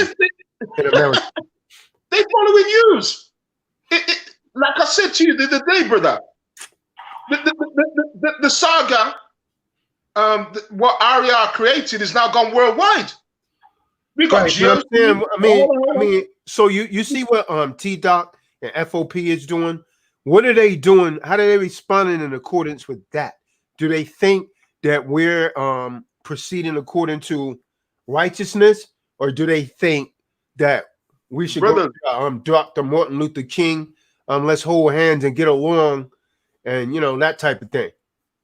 Brother, basically in England, it's a copycat. They under Ariah spell. We have GOCC, ISUPK, IUIC, obviously with Joy Morgan being murdered, you know about that. So there has to be an IUIC in England, right? Right. All the One West camps are here in England. And they've never heard that. All the history, what you're bringing out, they've never heard that history before. Yeah, you got to share these videos with them, Mark. That's why it's important that they watch these videos. So, let me ask you this. Let me ask you this. Right. What's the venue that you understand where I'm coming from? You fully understand what I'm saying? Let me ask you this. What's a venue that we could use to reach those brothers and sisters in England?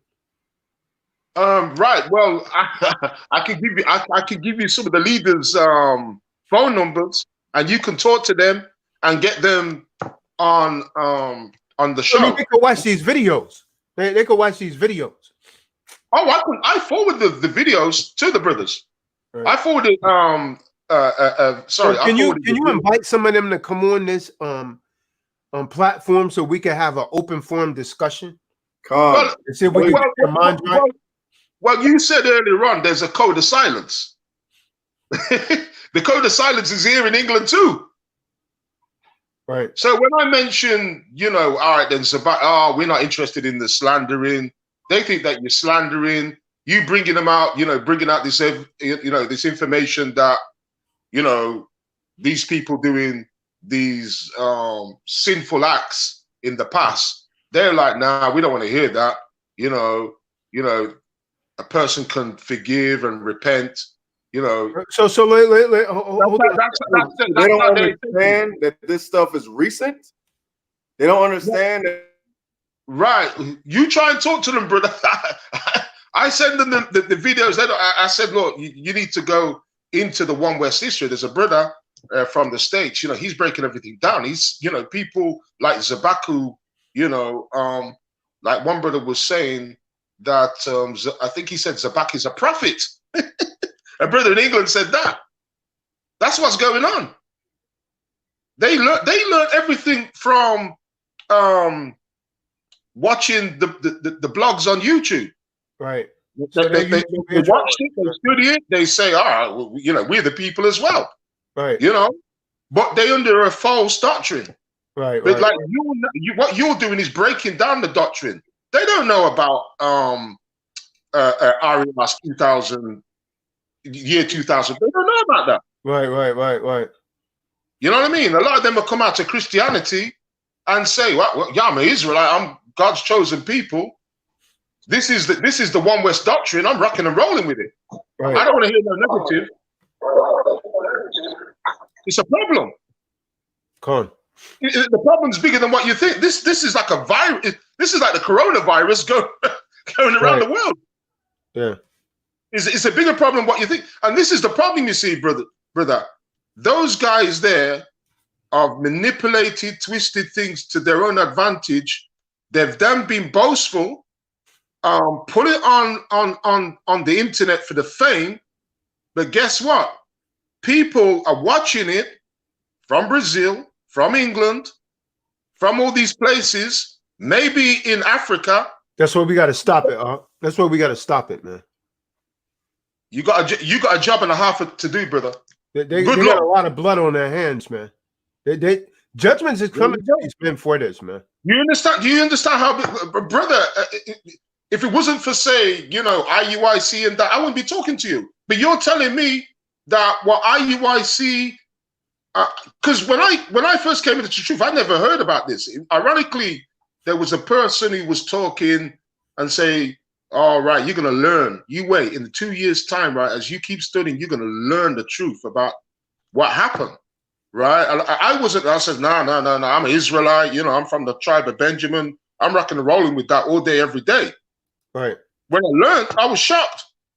Somebody pointed out showed me a video of Tahar saying, in 64 days, Christ is going to come. I was like, what? Come on.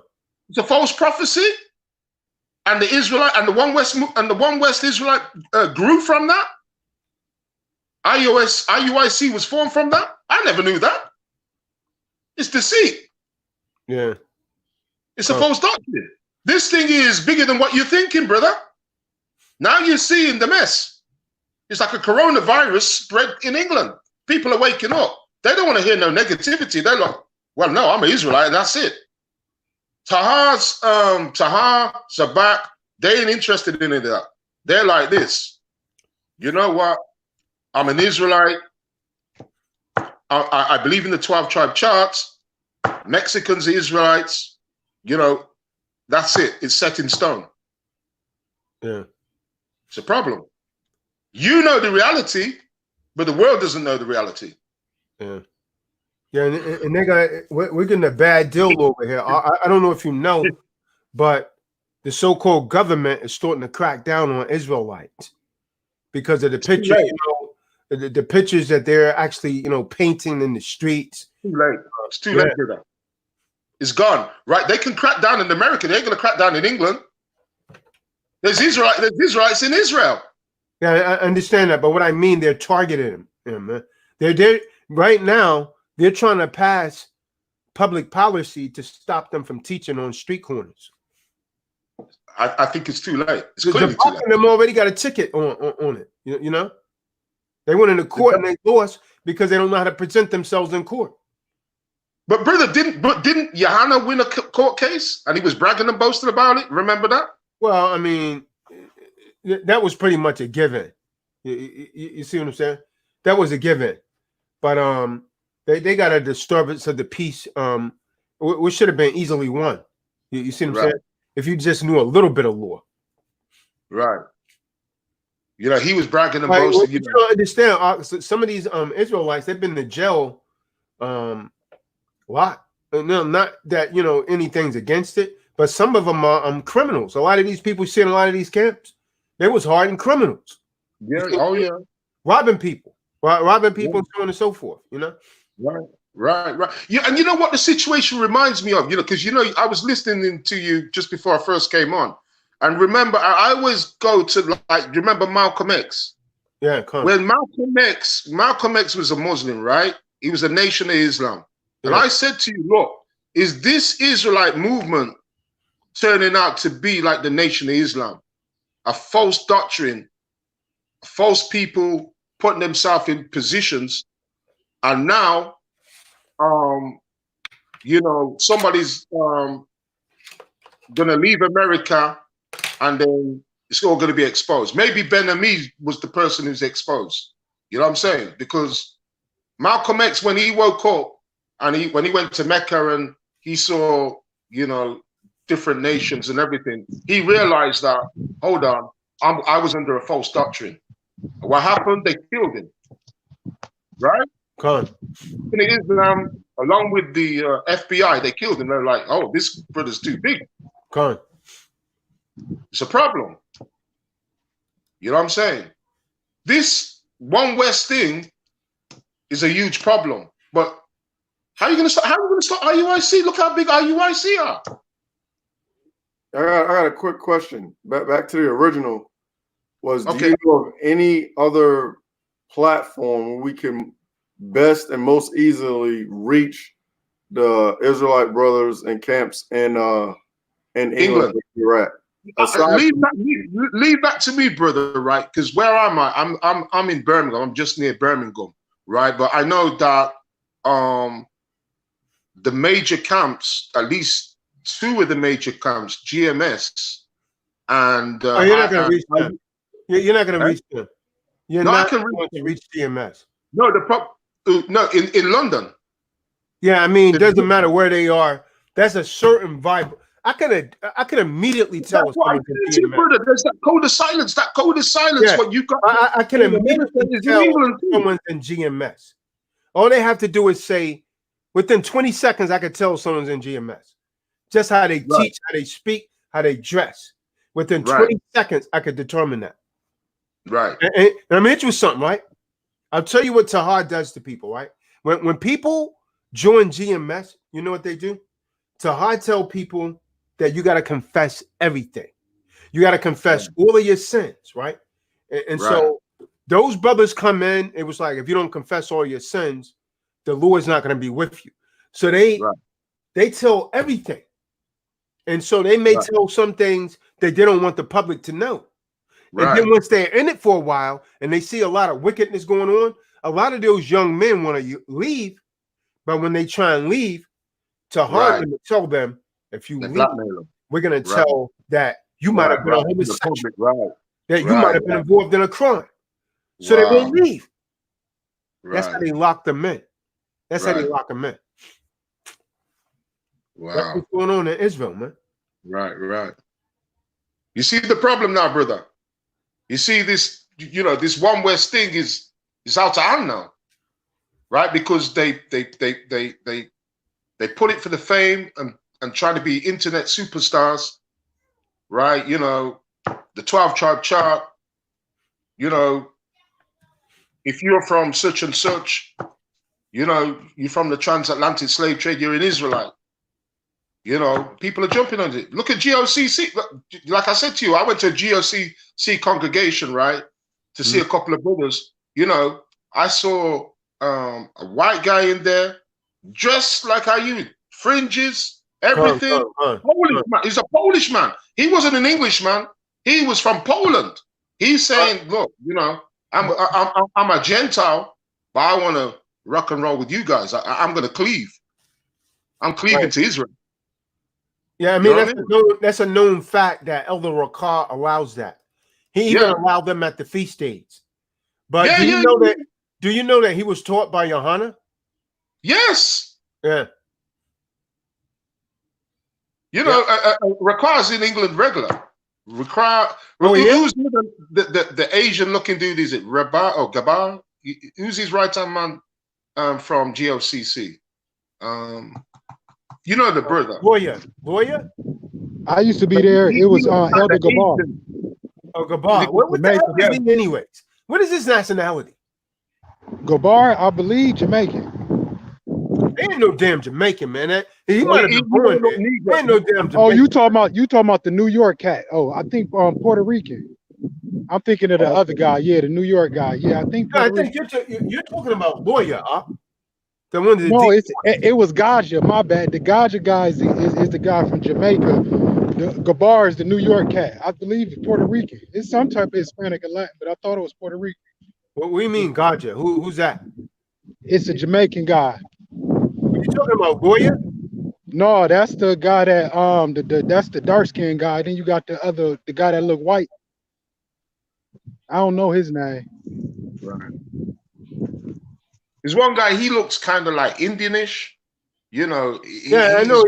Yeah, that's Gabar. You know the dude I'm talking about, right? That's Gabar. Yeah. Yeah. I'm saying his name's Gabar. He ain't no damn Israelite, man. I don't even believe he's an Israelite. You understand what I'm saying? He ain't no damn Israelite. Yeah, I never liked this damn spirit. He ain't no damn Israelite. He put him up as leader.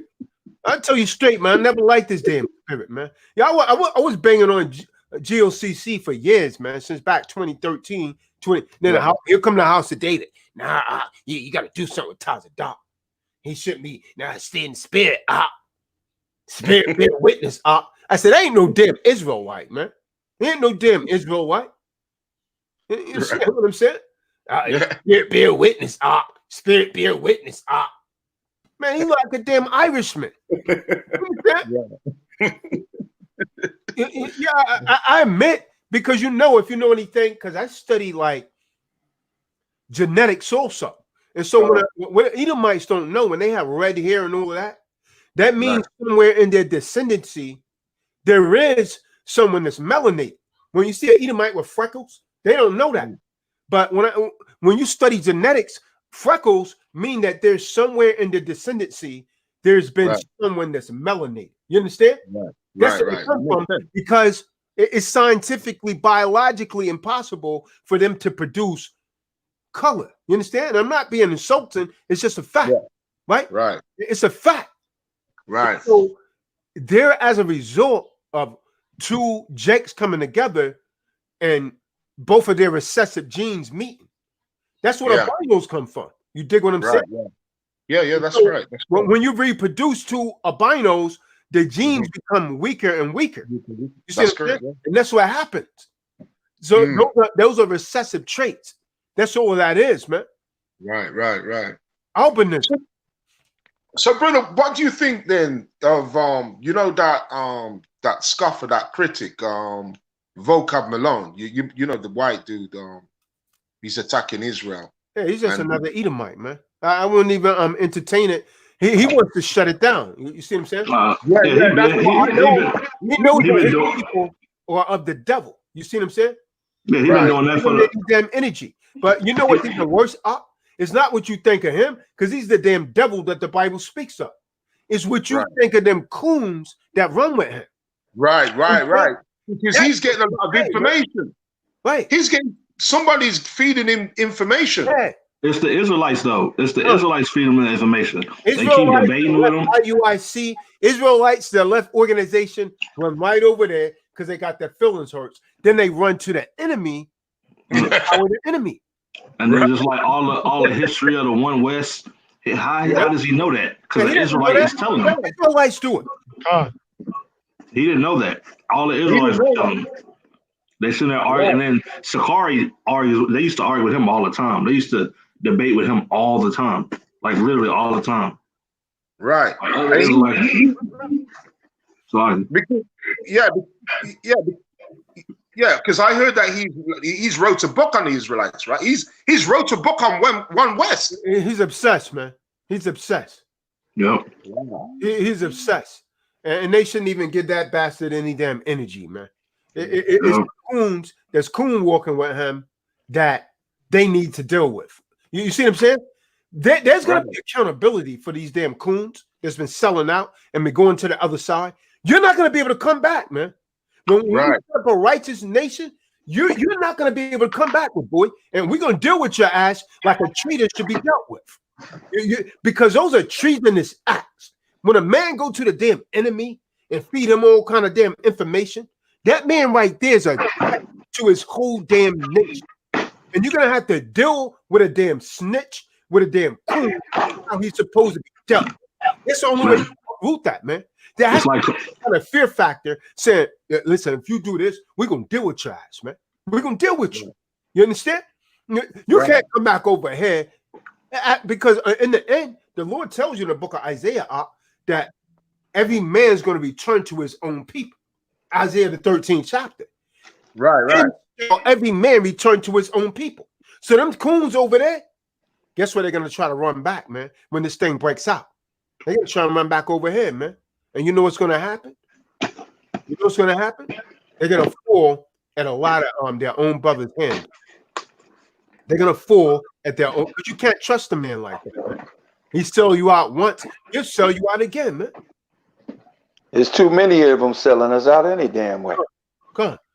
There's no way that vocab Malone can have that kind of information unless, and you see some of the coons in the damn videos with coon walking.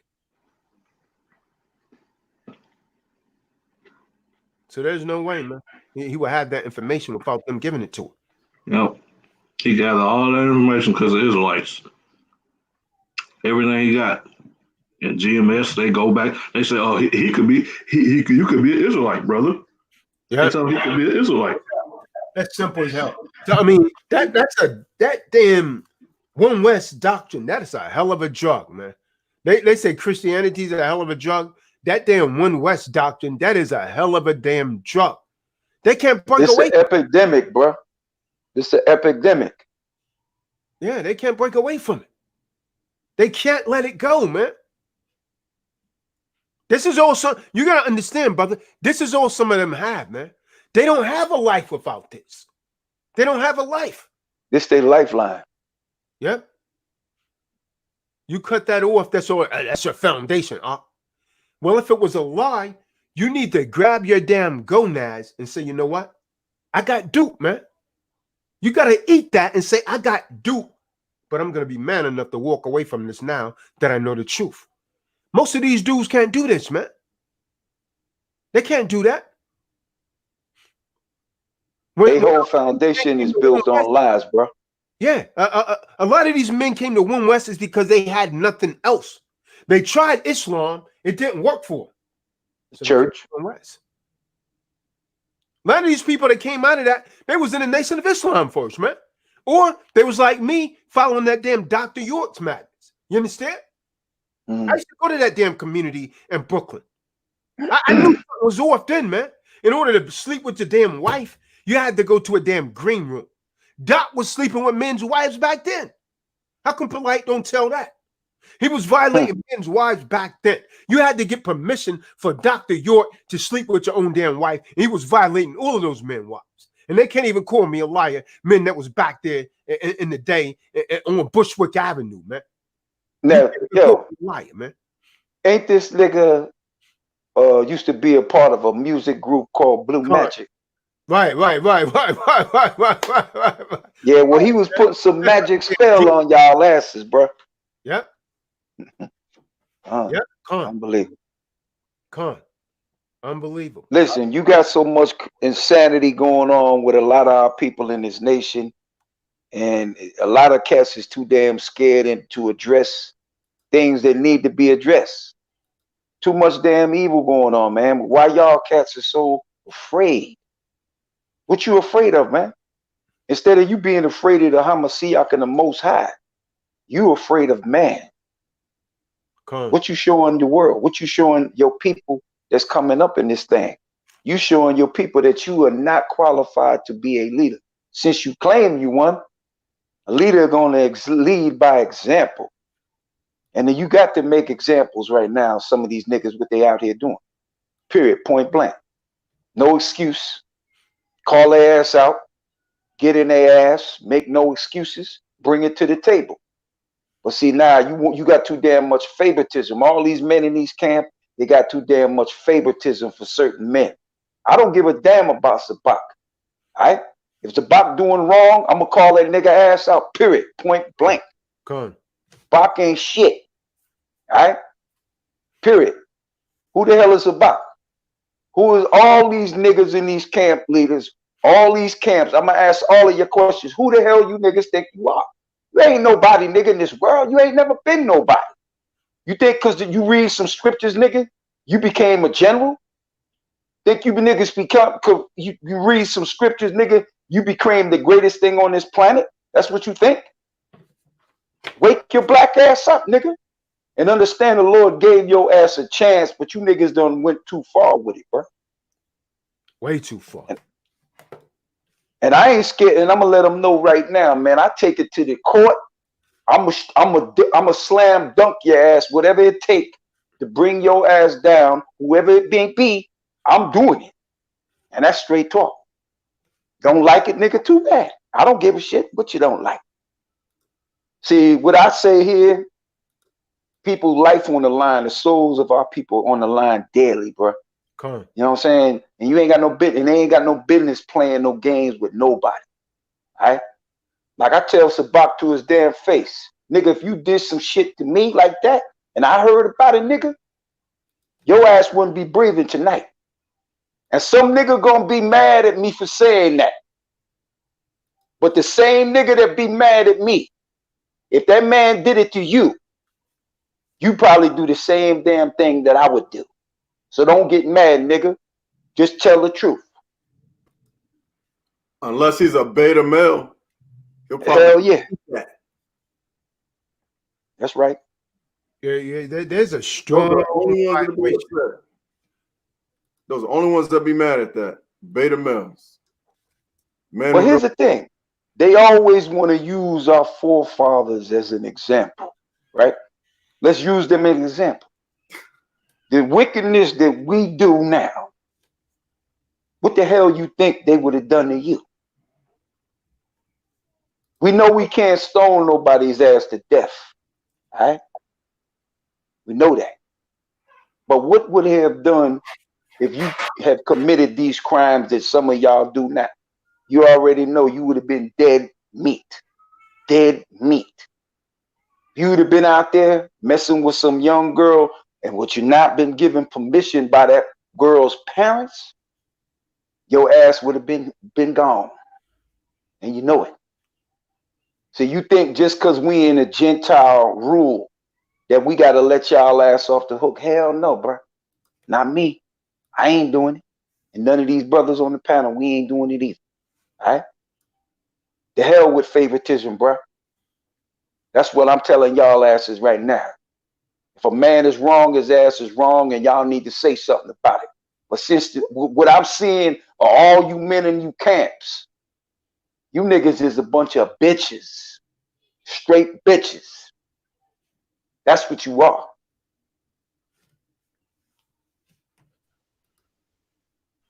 Shalom, Mark. Shalom, brothers. Followers. Shalom. Shalom. Shabbat shalom. Shabbat shalom. Shabbat shalom. Yeah. There's a couple things I want to say, but who was the last brother that was speaking? I can't see the names on this little screen. Dawid. Yeah, Dawid, shalom. Shalom. Listen, I'm gonna say this with all due respect. Listen, I've been that man that was out here hurting people. You know what I'm saying? Hurting my own people. You know, using the guard you now on dudes and things of that nature. So, you know, speaking for myself, I'm not speaking for nobody else. Yo. Hey, peace to the God, man. Peace to the God, man. I understand the math that you're using. I used to be in that, man. And yeah, that's why all praise. That's why I said that. Yeah, I got you on that. Yeah, right. Yeah, So, I came up in Medina, man. I used to yeah, go to Mecca also, man. But I understand what you're saying, man. Yeah, so I say that, like, you know, I try to show mercy to brothers, you know what I'm saying? Because one day I'm gonna be judged, and I'm gonna want no praise, that's it, you know. Knowledge, understanding, man. All being born the culture freedom, man. That's how I see that. You understand? But go ahead, King. Yeah, all praise. But check it though. So you know, if you know, speaking of Zabak, just using him as an example, a brother slept with my wife.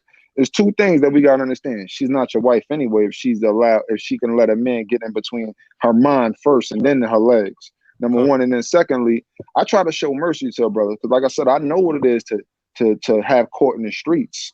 And one day I'm going to be judged, and same for you, my brother. One day you're going to be judged, and you will want to show mercy, and we should all be on that page that we should want to show mercy to our brothers. Now that's on the individual.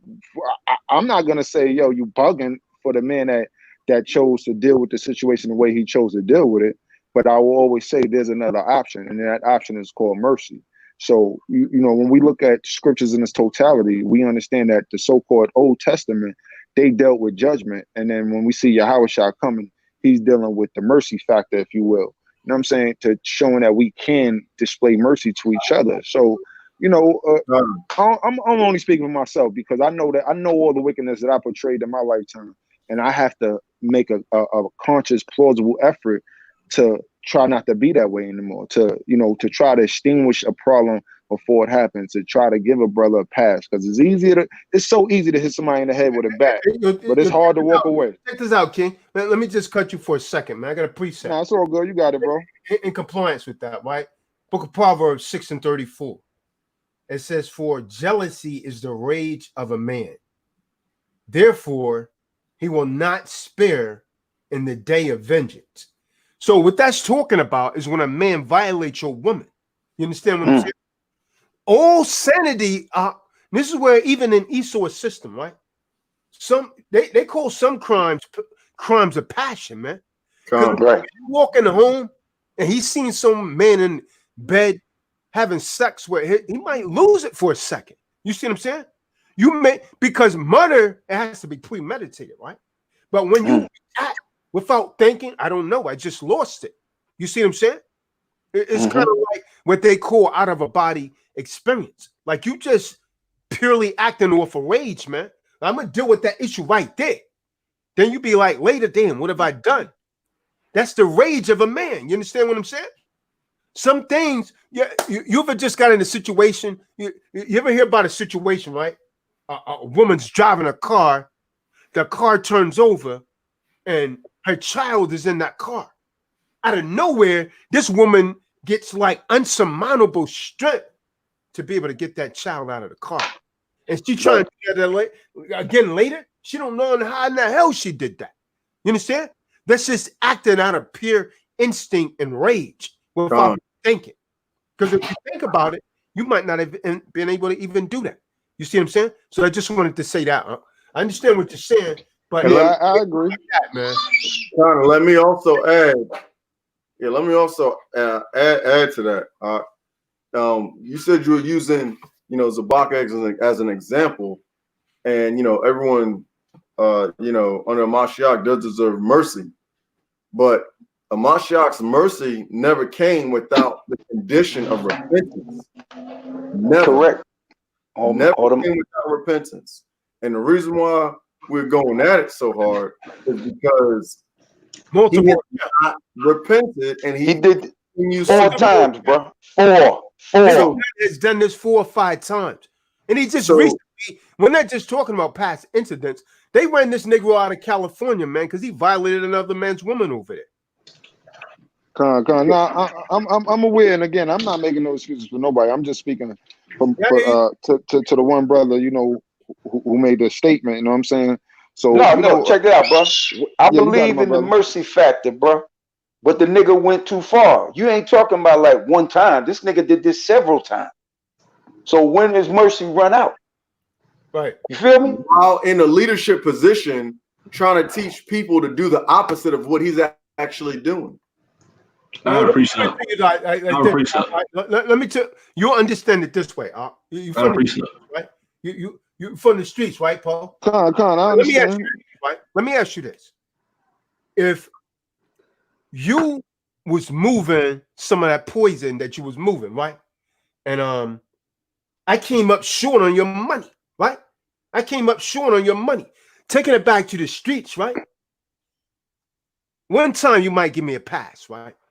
But I'm like a rack short on your bread. You gonna show me mercy? Are you gonna show me mercy? Just the code, right? Because if you do, you know what another street dude's gonna do? Yo, this nigga's really soft, man. I tested him. He ain't gonna really do nothing. He gonna talk to me a little bit, but it's gonna get worse. And so this is actually what's happened with Zabak. This Negro has actually become like a damn coronavirus. You understand what I'm saying? He's like the damn coronavirus. I'm not being comical, man. It's gotten worse and worse. You see what I'm saying? Because I mean, people standing on the damn street saying, "I don't worry about it." HOI until the chariots fly. You see what I'm saying? I mean, they're making damn rap videos about this. Yeah, there's been a lot of. You seen the video? There's been a lot. No, I haven't. No, I haven't. But we're gonna be HOI until the chariots fly. That's gonna pass. Well, we're gonna. So what the Negroes basically saying, there's no judgment coming in me. You understand? He's above it. Right. And you know what's crazy about that?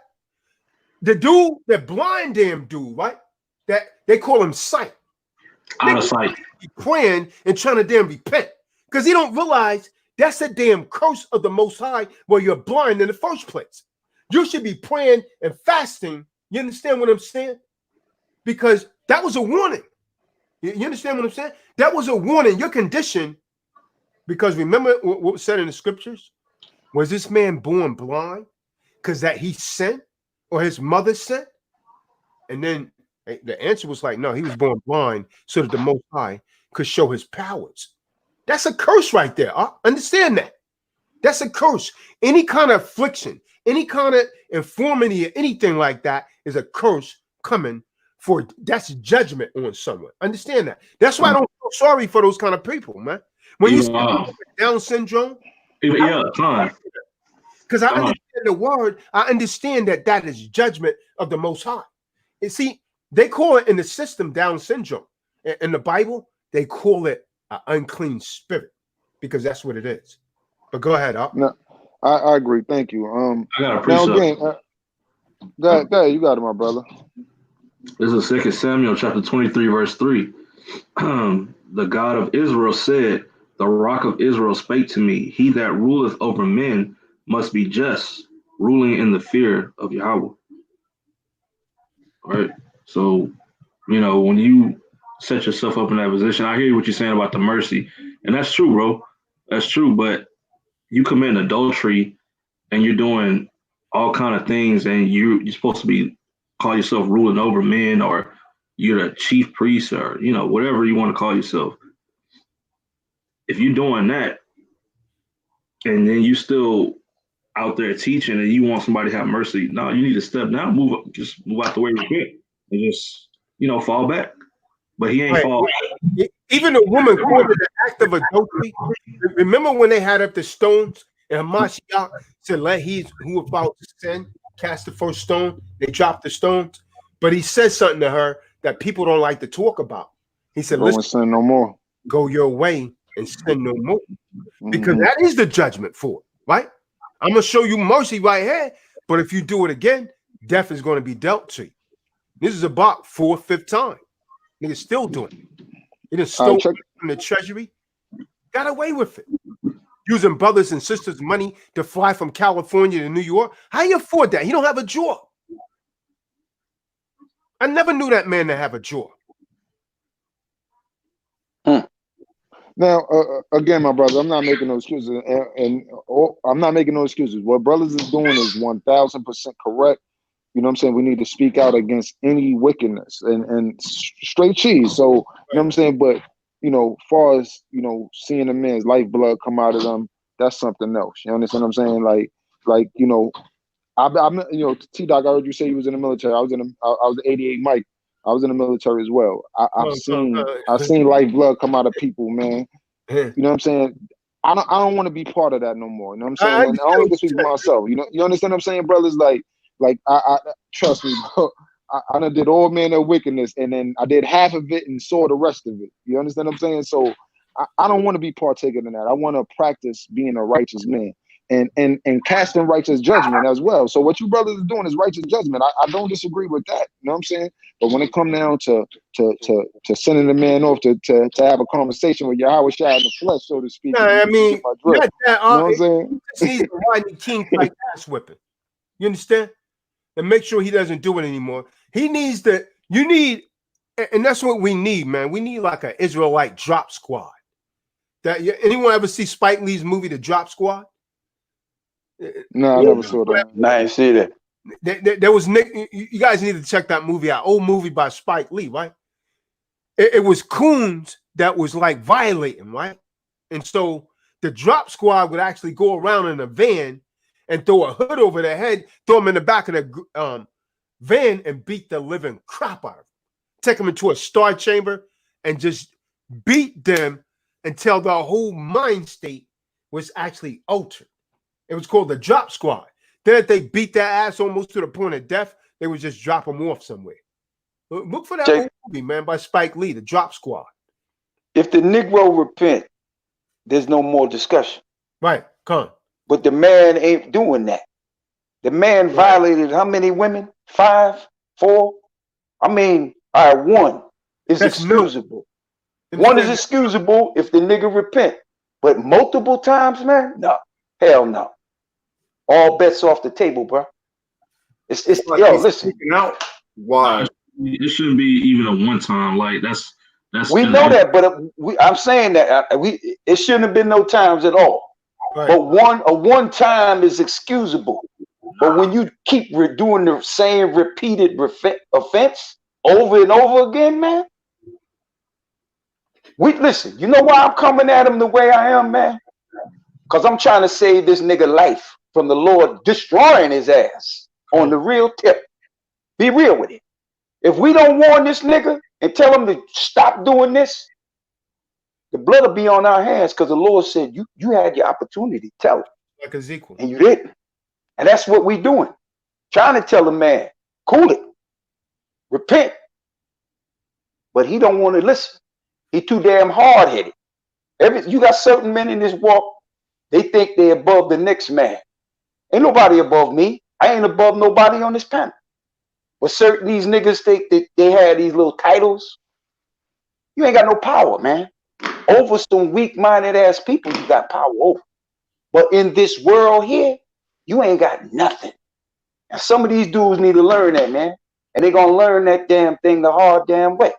And there ain't no hatred for this cat. I'm not crazy about his ass either. I wouldn't want him in my company. But that's just me. But the man did wrong, and somebody got to say something about it. Right. And your brothers are doing right.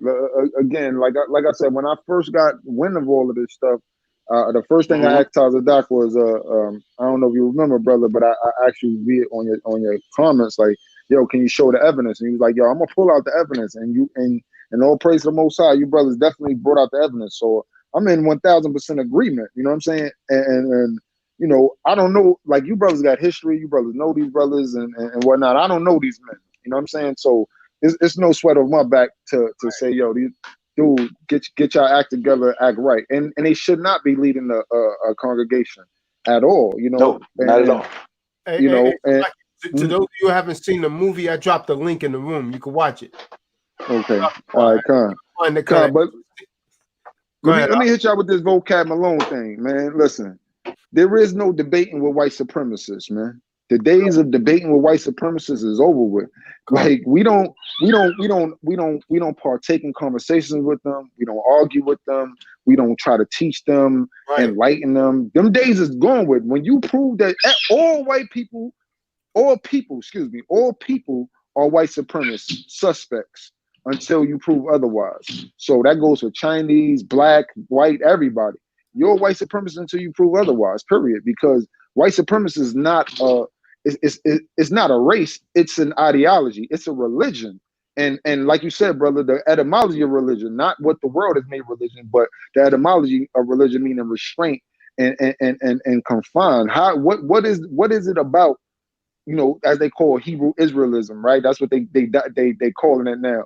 What is it about the scriptures that confines us? What is it about the scriptures that restrains us? You understand what I'm saying? What keeps me from going out and killing everybody? It's the covenant that I made with the Most High, not to partake in that wickedness and to follow His law, statutes, and commandments. So again, dealing with white supremacy, there is no debating, there is no conversation, there is nothing. We had to remove ourselves totally from conversing with them. I'm sorry, my brothers. My son is going. He's being a terrorist right now. He's tearing stuff up in his room. Pardon me. You got the floor, bro.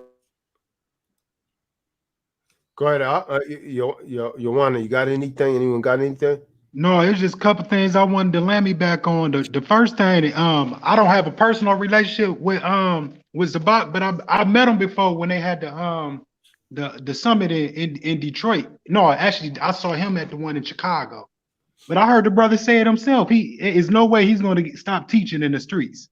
It don't matter if he out there by himself. Like I guess at the time I didn't know all this other information, but I guess it's pride. Come on. And the thing with vocab, man. My thing is like all this going back and forth with them, but them same main camps, them two camps that's going back and forth with them, with that, they haven't hit on the points about the truth about who's actually being the Israelites, the true Israelites. They'll go back and forth with him, make a lot of videos and going on Sidnetta, but you only hear on name calling. Because when I first heard about this, when I first came into Truth Brothers, I heard it from, I never heard them broken down. All I heard is you got to be black. None of them actually broke it down where I was able to accept it until I saw y'all after that debate they had with the one guy, Sakari. Saw y'all FOP and True Disciples, and I couldn't deny the truth. I knew them wasn't our people, a majority of them. But my thing is why go back and forth with different platforms like Sidnetta or we're both of them heathen spiritually and physically. Why go back and forth with them instead of getting the doctrine right so we can get out of here like they say? Well, that's easy, brother. I'm sorry, excuse me, my brother, because people like to be entertained. We understand that as so-called black people love entertainment. So they love the debates, they love the arguing, the controversy, and the Hebrew killers versus this person. They love all of that stuff. They're not into the truth. Let's be realistic. They into it for accolades, as I heard another brother say already. You know what I'm saying? So that they're not really dealing with the truth of the matter. They're dealing with, they want to shine, you know what I'm saying? And notoriety. You know what I mean? So you know, man, at the end of the day, man, I can't concern myself with how the wicked should be punished, man. I gotta deal with the righteous man. And it's about money. They trying to get that cheese. You know what I'm saying? That cheddar. About making money, man. Ain't about the truth. If you know you Israelites, right? And you know Israelites are the most highest people, why you gonna argue with some Egyptologists when you know they bringing to the table some bullshit? Exactly. Because you making money. It's money. They making money off these debates. The truth gonna stand on itself. All right. And check this out. You're not a threat to this society when you say you're a Muslim. You ain't a threat to this society when you say you are Egyptology. When you say Israelite come out your mouth, which this government knows who the children of Israel are, and the whole world know who the children of Israel are. That's when you become a threat. You know what I'm saying? See, they doing these things because they know they making their money out of this. They not about no real truth. All right? The real truth is about getting this word to your people, man, uplifting their spirit, giving them some hope, teaching them the truth, letting them know who their God is, and leading them back to the promised land through the spirit of the Most High and Yahweh Shai. That's what it's about. But see, a lot of these dudes in this thing here, Not saying we all ain't gonna make a mistake here and there, but these niggas is not in it for the Most High. They in it for their own glory, dude. And you see that all the time. We're supposed to be contending for the faith. What I was saying, that means you're supposed to be, contending with each other, not with other people outside of this. And then too, to back up what I was saying too, all you gotta do is look at the comments. Everybody, they just want it's just the entertainment, and this my favorite teacher, and this he breaks the scriptures down so good, and when you bring in truth to them, that's not what he said. That's not you off, you're going off. That's what. Hey, can I ask you brothers a question real quick? Yeah. Like, because I'm assuming, pardon me for assuming. Do you brothers know these takes the back out of like I don't even know Israelite's name like that, but do y'all know like the brothers that's in these camps, like some of the brothers that's in these camps? Like, do y'all know them personally? Check this out. The men who started IUIC, Nate, Nathaniel, and Yawasap, they were both in my camp when I was in One West. I know them. Zabak used to go to One West. I think I seen him up in there when I used to be in there, and he left with Masha in '96 when the first split. So yeah, I know these men. And the brother Tyler Doc know these men too. We know these dudes who we talking about. All right. Yeah. The reason why I ask is because again, the wickedness has already been proven. With I've seen you brothers bring out the information that's already been proven. But now at this point, it's time to start reaching out to brothers that's in these camps and pulling and having sit downs with the individuals. Like, yo, where do you stand with this? Like, again, I don't know these dudes' names, so I can't pull nobody out of the hat. But let's just use myself. If we all are in a camp together and I'm out here doing wickedness, somebody should come to you, brother, and say, yo, where do you stand? Let me hear your answer on the record. We don't try that already. Stand with that? Oh, okay. Cool. That's what I wanted to know. All right, cool. I can attest to that. These brothers here, check this out. This brother here, Tyler Doc, brother Cornell, and brother Shah Sham done call these cats out. Said, come on here and we could discuss it. Multiple times. Right, Yazabim? Yeah, Yazabim? That's your name, bro? Sorry if I'm saying it wrong. Can you hear me? Probably on mute. Yeah, he probably on mute. But Taza Doc and the other brothers that I just named, they don't call this brother out, this cat. Yeah, we called multiple times. Yeah, we called them out. No, not calling them out, brother. I'm saying they told them to come on the platform. Okay, that's not what we talking. We told them to come. No, not that. No, I'm saying again. So say like Yeshaya, right? If I'm pronouncing that right, Yeshaya. Like, I know what you're talking about. Yeah, explain it. Articulate it, please, for me. I can attest to that because, like, the camp that I was with, and I'm not gonna say it, but they knew about Zabak's adultery, but they still looked up to him. They still looked up to him. This is our leader, and yada yada yada. I had his brothers even talking like him in the camp while we was teaching. That's the kind of effect that he has on people, and that's just one. Like, you can't talk to them about it because why? Because it's like we was going over. It's aphasia. It's it's under a spell.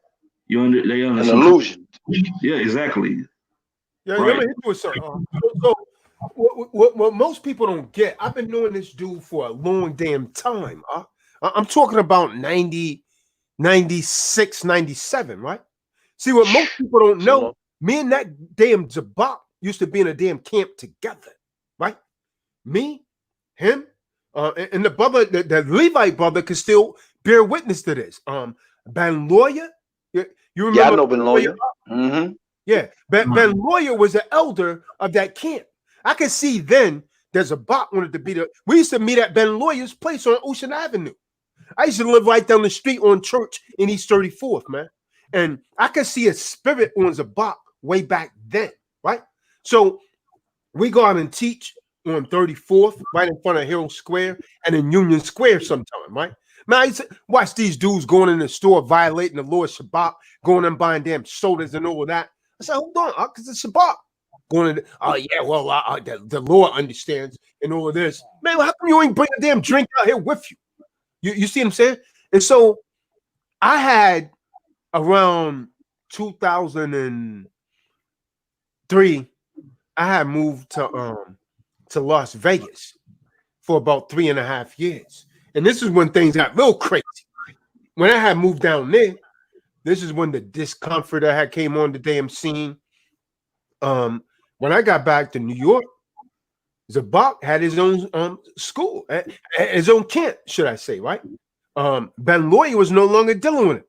Ben Lawyer was actually in Pittsburgh, Pennsylvania now. You know what I heard? He violated that man's wife and someone in the damn camp. You see what I'm saying? So this Negro's been doing this for a long time, man. And how you gonna violate? And I'm gonna hit you something, man. If Ben Lawyer wasn't sick, Ben Lawyer would have whipped his ass. Because he's a real dude, man. I've been out in the camp with Ben Lawyer when I seen him pick up a damn trash can. You know them damn trash cans that's in New York. The green joints. Yeah. The green joints.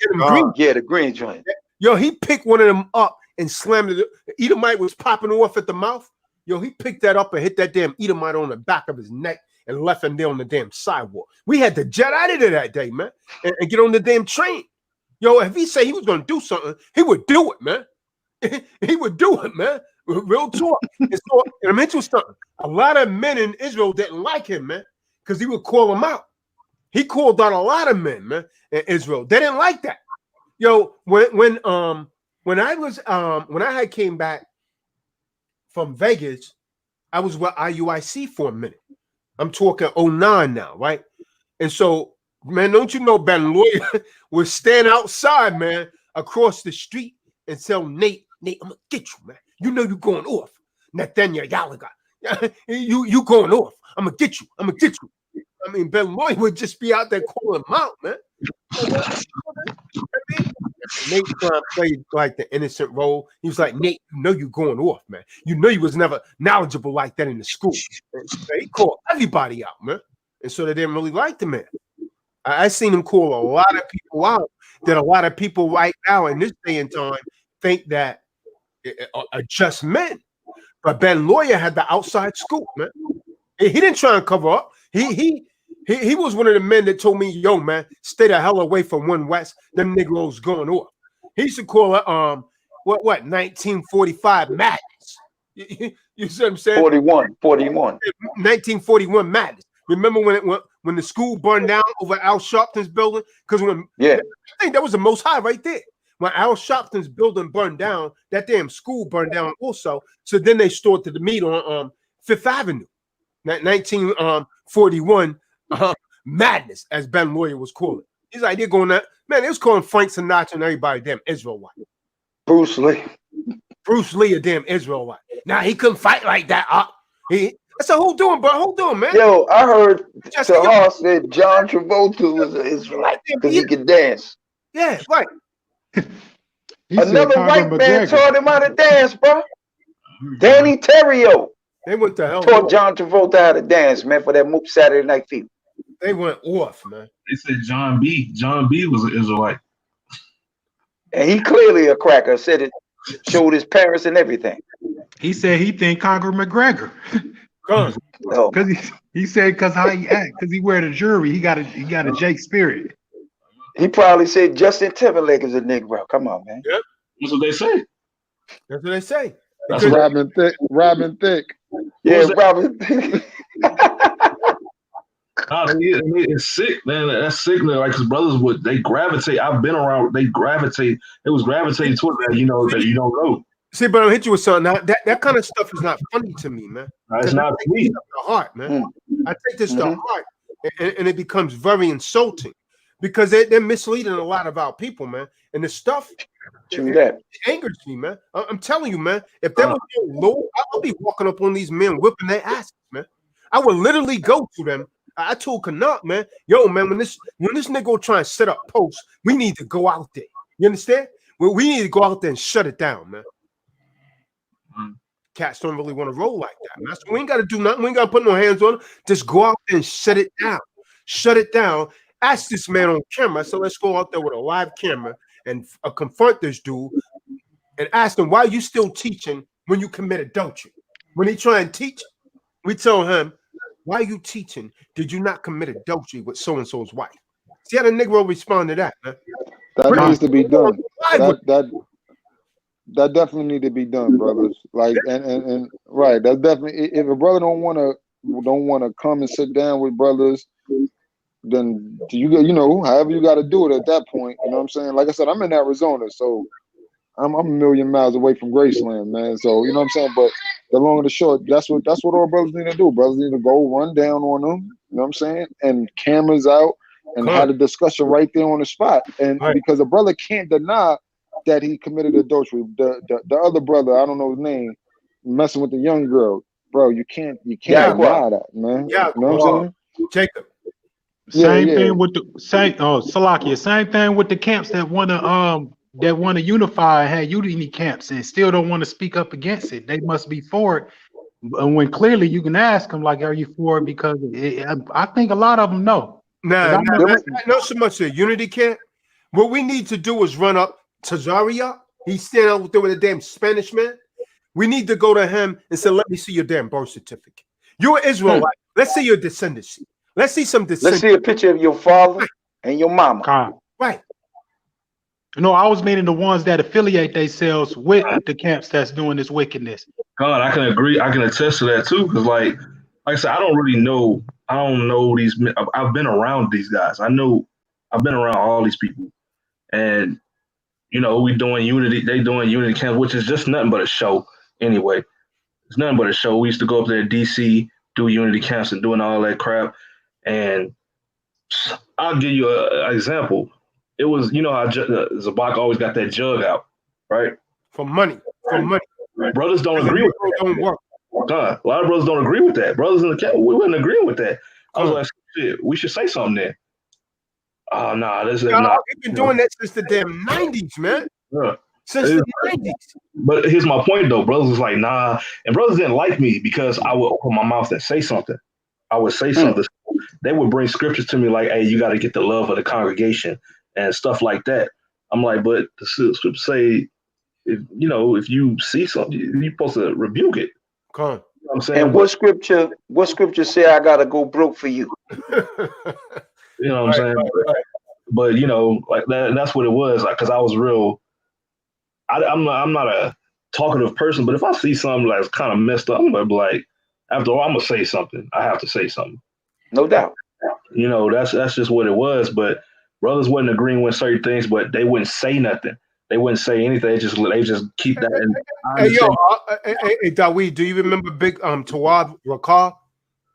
Yeah, I think I do. Yeah. He was with us in that camp back when I'm talking about also Ben Lloyd. Mm-hmm. Yeah, he was with us also. And the other guy, the Levite, I think it was Bosar. So I still see him around. I saw him at one of the summits. Yeah. Yeah.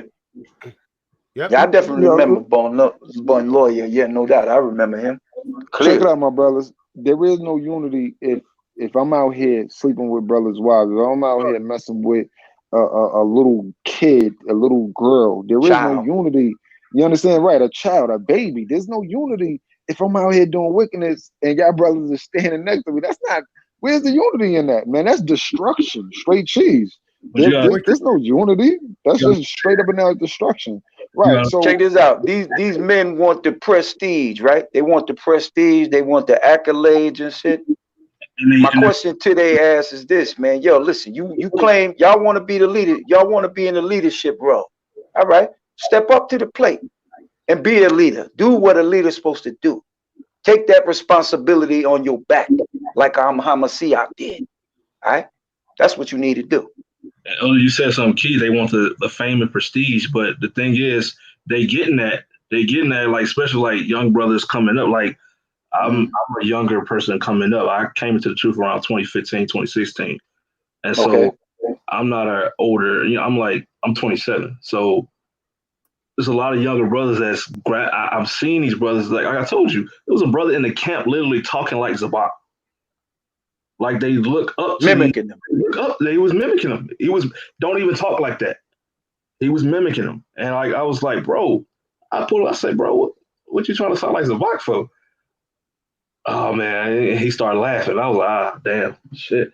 I was like, all right, you know what I'm saying? Like it's like a spell. I'm telling you. And true, and what a lot of these young men need to learn that there's nothing wrong with listening to somebody speak these scripts, man. But don't put no faith in these men. And that's where a lot of these young cats go off. You putting faith in these men. These men don't determine your salvation in the world, bro. One man determined the salvation of every man on this panel, bro. And that's what our people need to learn. You don't have to be with no camp. If you just trying to keep these laws, statutes, and commandments, let the Messiah make that decision on your life, bro. These men don't determine nothing. And that's what our people, we need to keep echoing it out our people's ears over and over and over and over again till they get the message that these men don't determine nothing in their life. I wanted to let me back. The elder brother, Jonathan, to define the line got to be what he said, because a lot of the brothers that's watching them probably don't know a lot of this information. A lot of them probably still won't follow or donate or give offerings and stuff if they knew this, if they actually heard this truth, which they trying to block about this different wickedness that's going on that he's doing. True that. Yeah, they want it to go away. They try and get silent. Because, I mean, that's what's happened in the past. You know, after some time, people stop talking about Zabak, man. It goes away.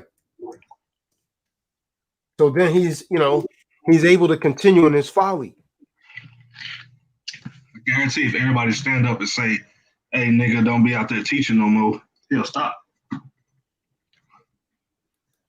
He been threatened.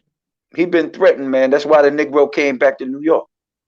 People out in California was literally going to beat the living shit out of this nigga. That's why I came back here. Tazadaq, am I right? No, you're not. Straight up. Straight up. Because he was violating men's wives out there too, doing it in New York and out there as well. Yeah, his camp out there broke up.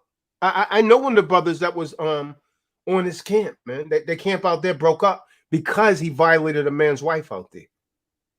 The nigga got a sickness, man. He got a pure sickness. The boy need help. All right? Because I'm gonna call him like this. I ain't addressing him as no man, man. He ain't got the spirit of no man to me. All right? The man he got problems. He got a sickness up in his head that need to be addressed. And a lot of these camp leaders, man, like House of David or whatever, whoever he dealing with, why y'all scared to talk to this cat? Why y'all scared to tell this man, yo, you wicked as hell. Something wrong with you, man. Yep. You need to stop this. Or the Lord gonna step to you on this. That's what it's about. Better get through his damn head. Keep on violating somebody's wife, bro. The Lord gonna step to your ass on that, man. And when he step to your ass, it's good night. Come on. We ain't threatening nobody, man, but we letting them know listen, you know the scripts. I know a lot of us know the script. Lord is a man of war. He don't play no games, bro. Lord is business. If the Lord feel that a man ain't gonna change and he got to take that nigga ass out to show other people that he ain't playing no games, he will do so. It's just the facts. Look what happened in Egypt, man. When our people was worshiping that golden calf, did the Lord open up the ground and swallow up a multitude of our people, killed them on sight? Yep. For the rest to get that message. So if he got to take a nigga ass out, that ain't gonna get the message for everybody else to learn. It's just gonna be that.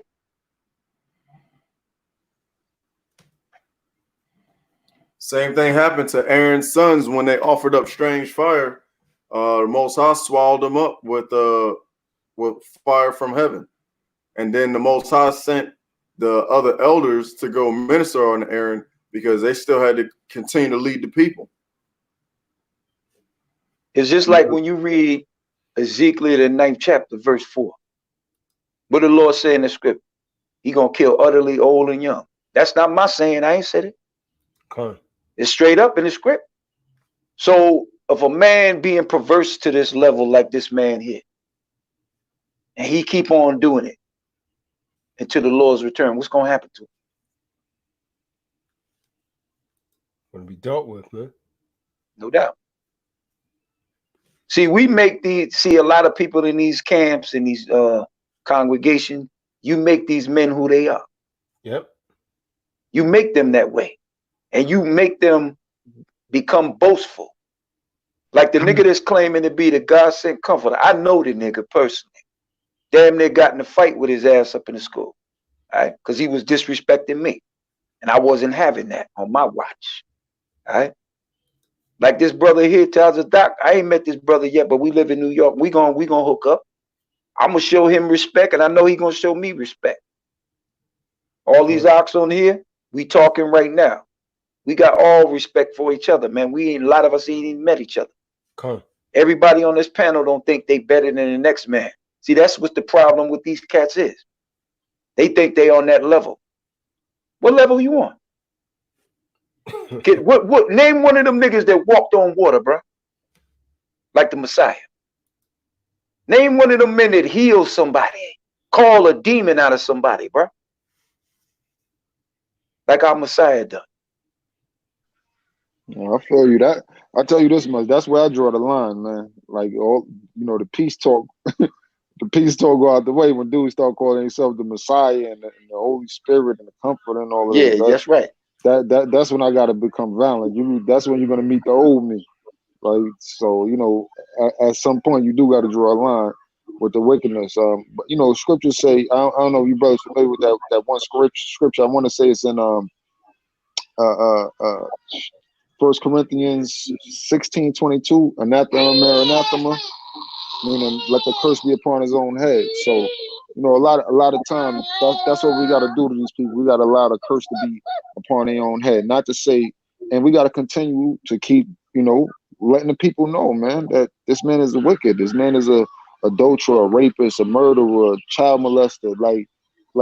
And this is what I was saying. This goes back to the code of ethics that we got to have as Israel. Yes, the scriptures explains us how to live with each other, but it has to be a deeper level of a code of ethics as far as how do we deal with, as I heard a brother say, how do you deal with coons and traitors? You understand what I'm saying? How do you deal with them? They need to be ostracized.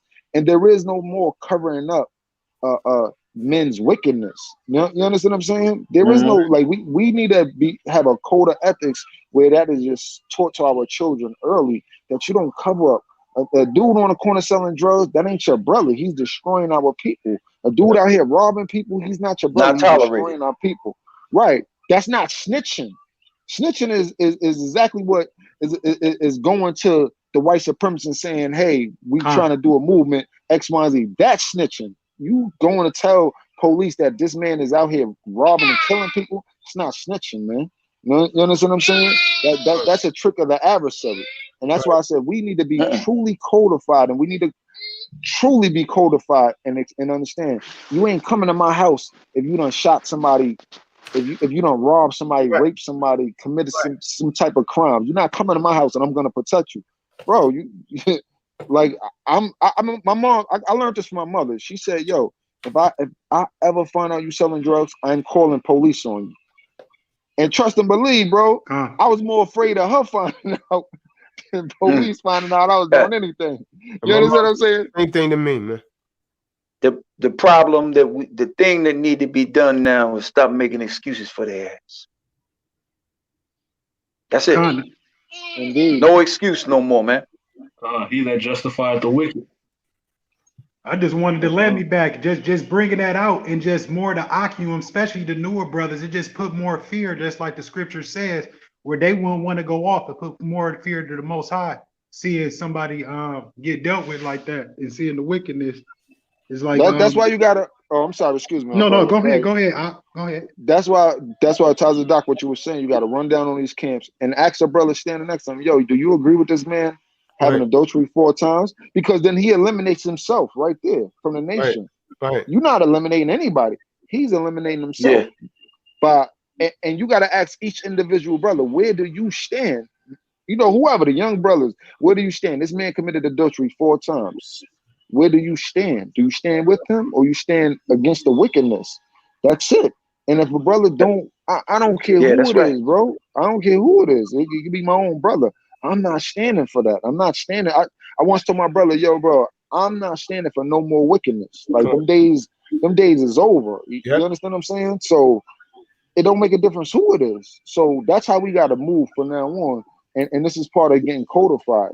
We really got to be on it like that. Asking brothers, run down on these different camps.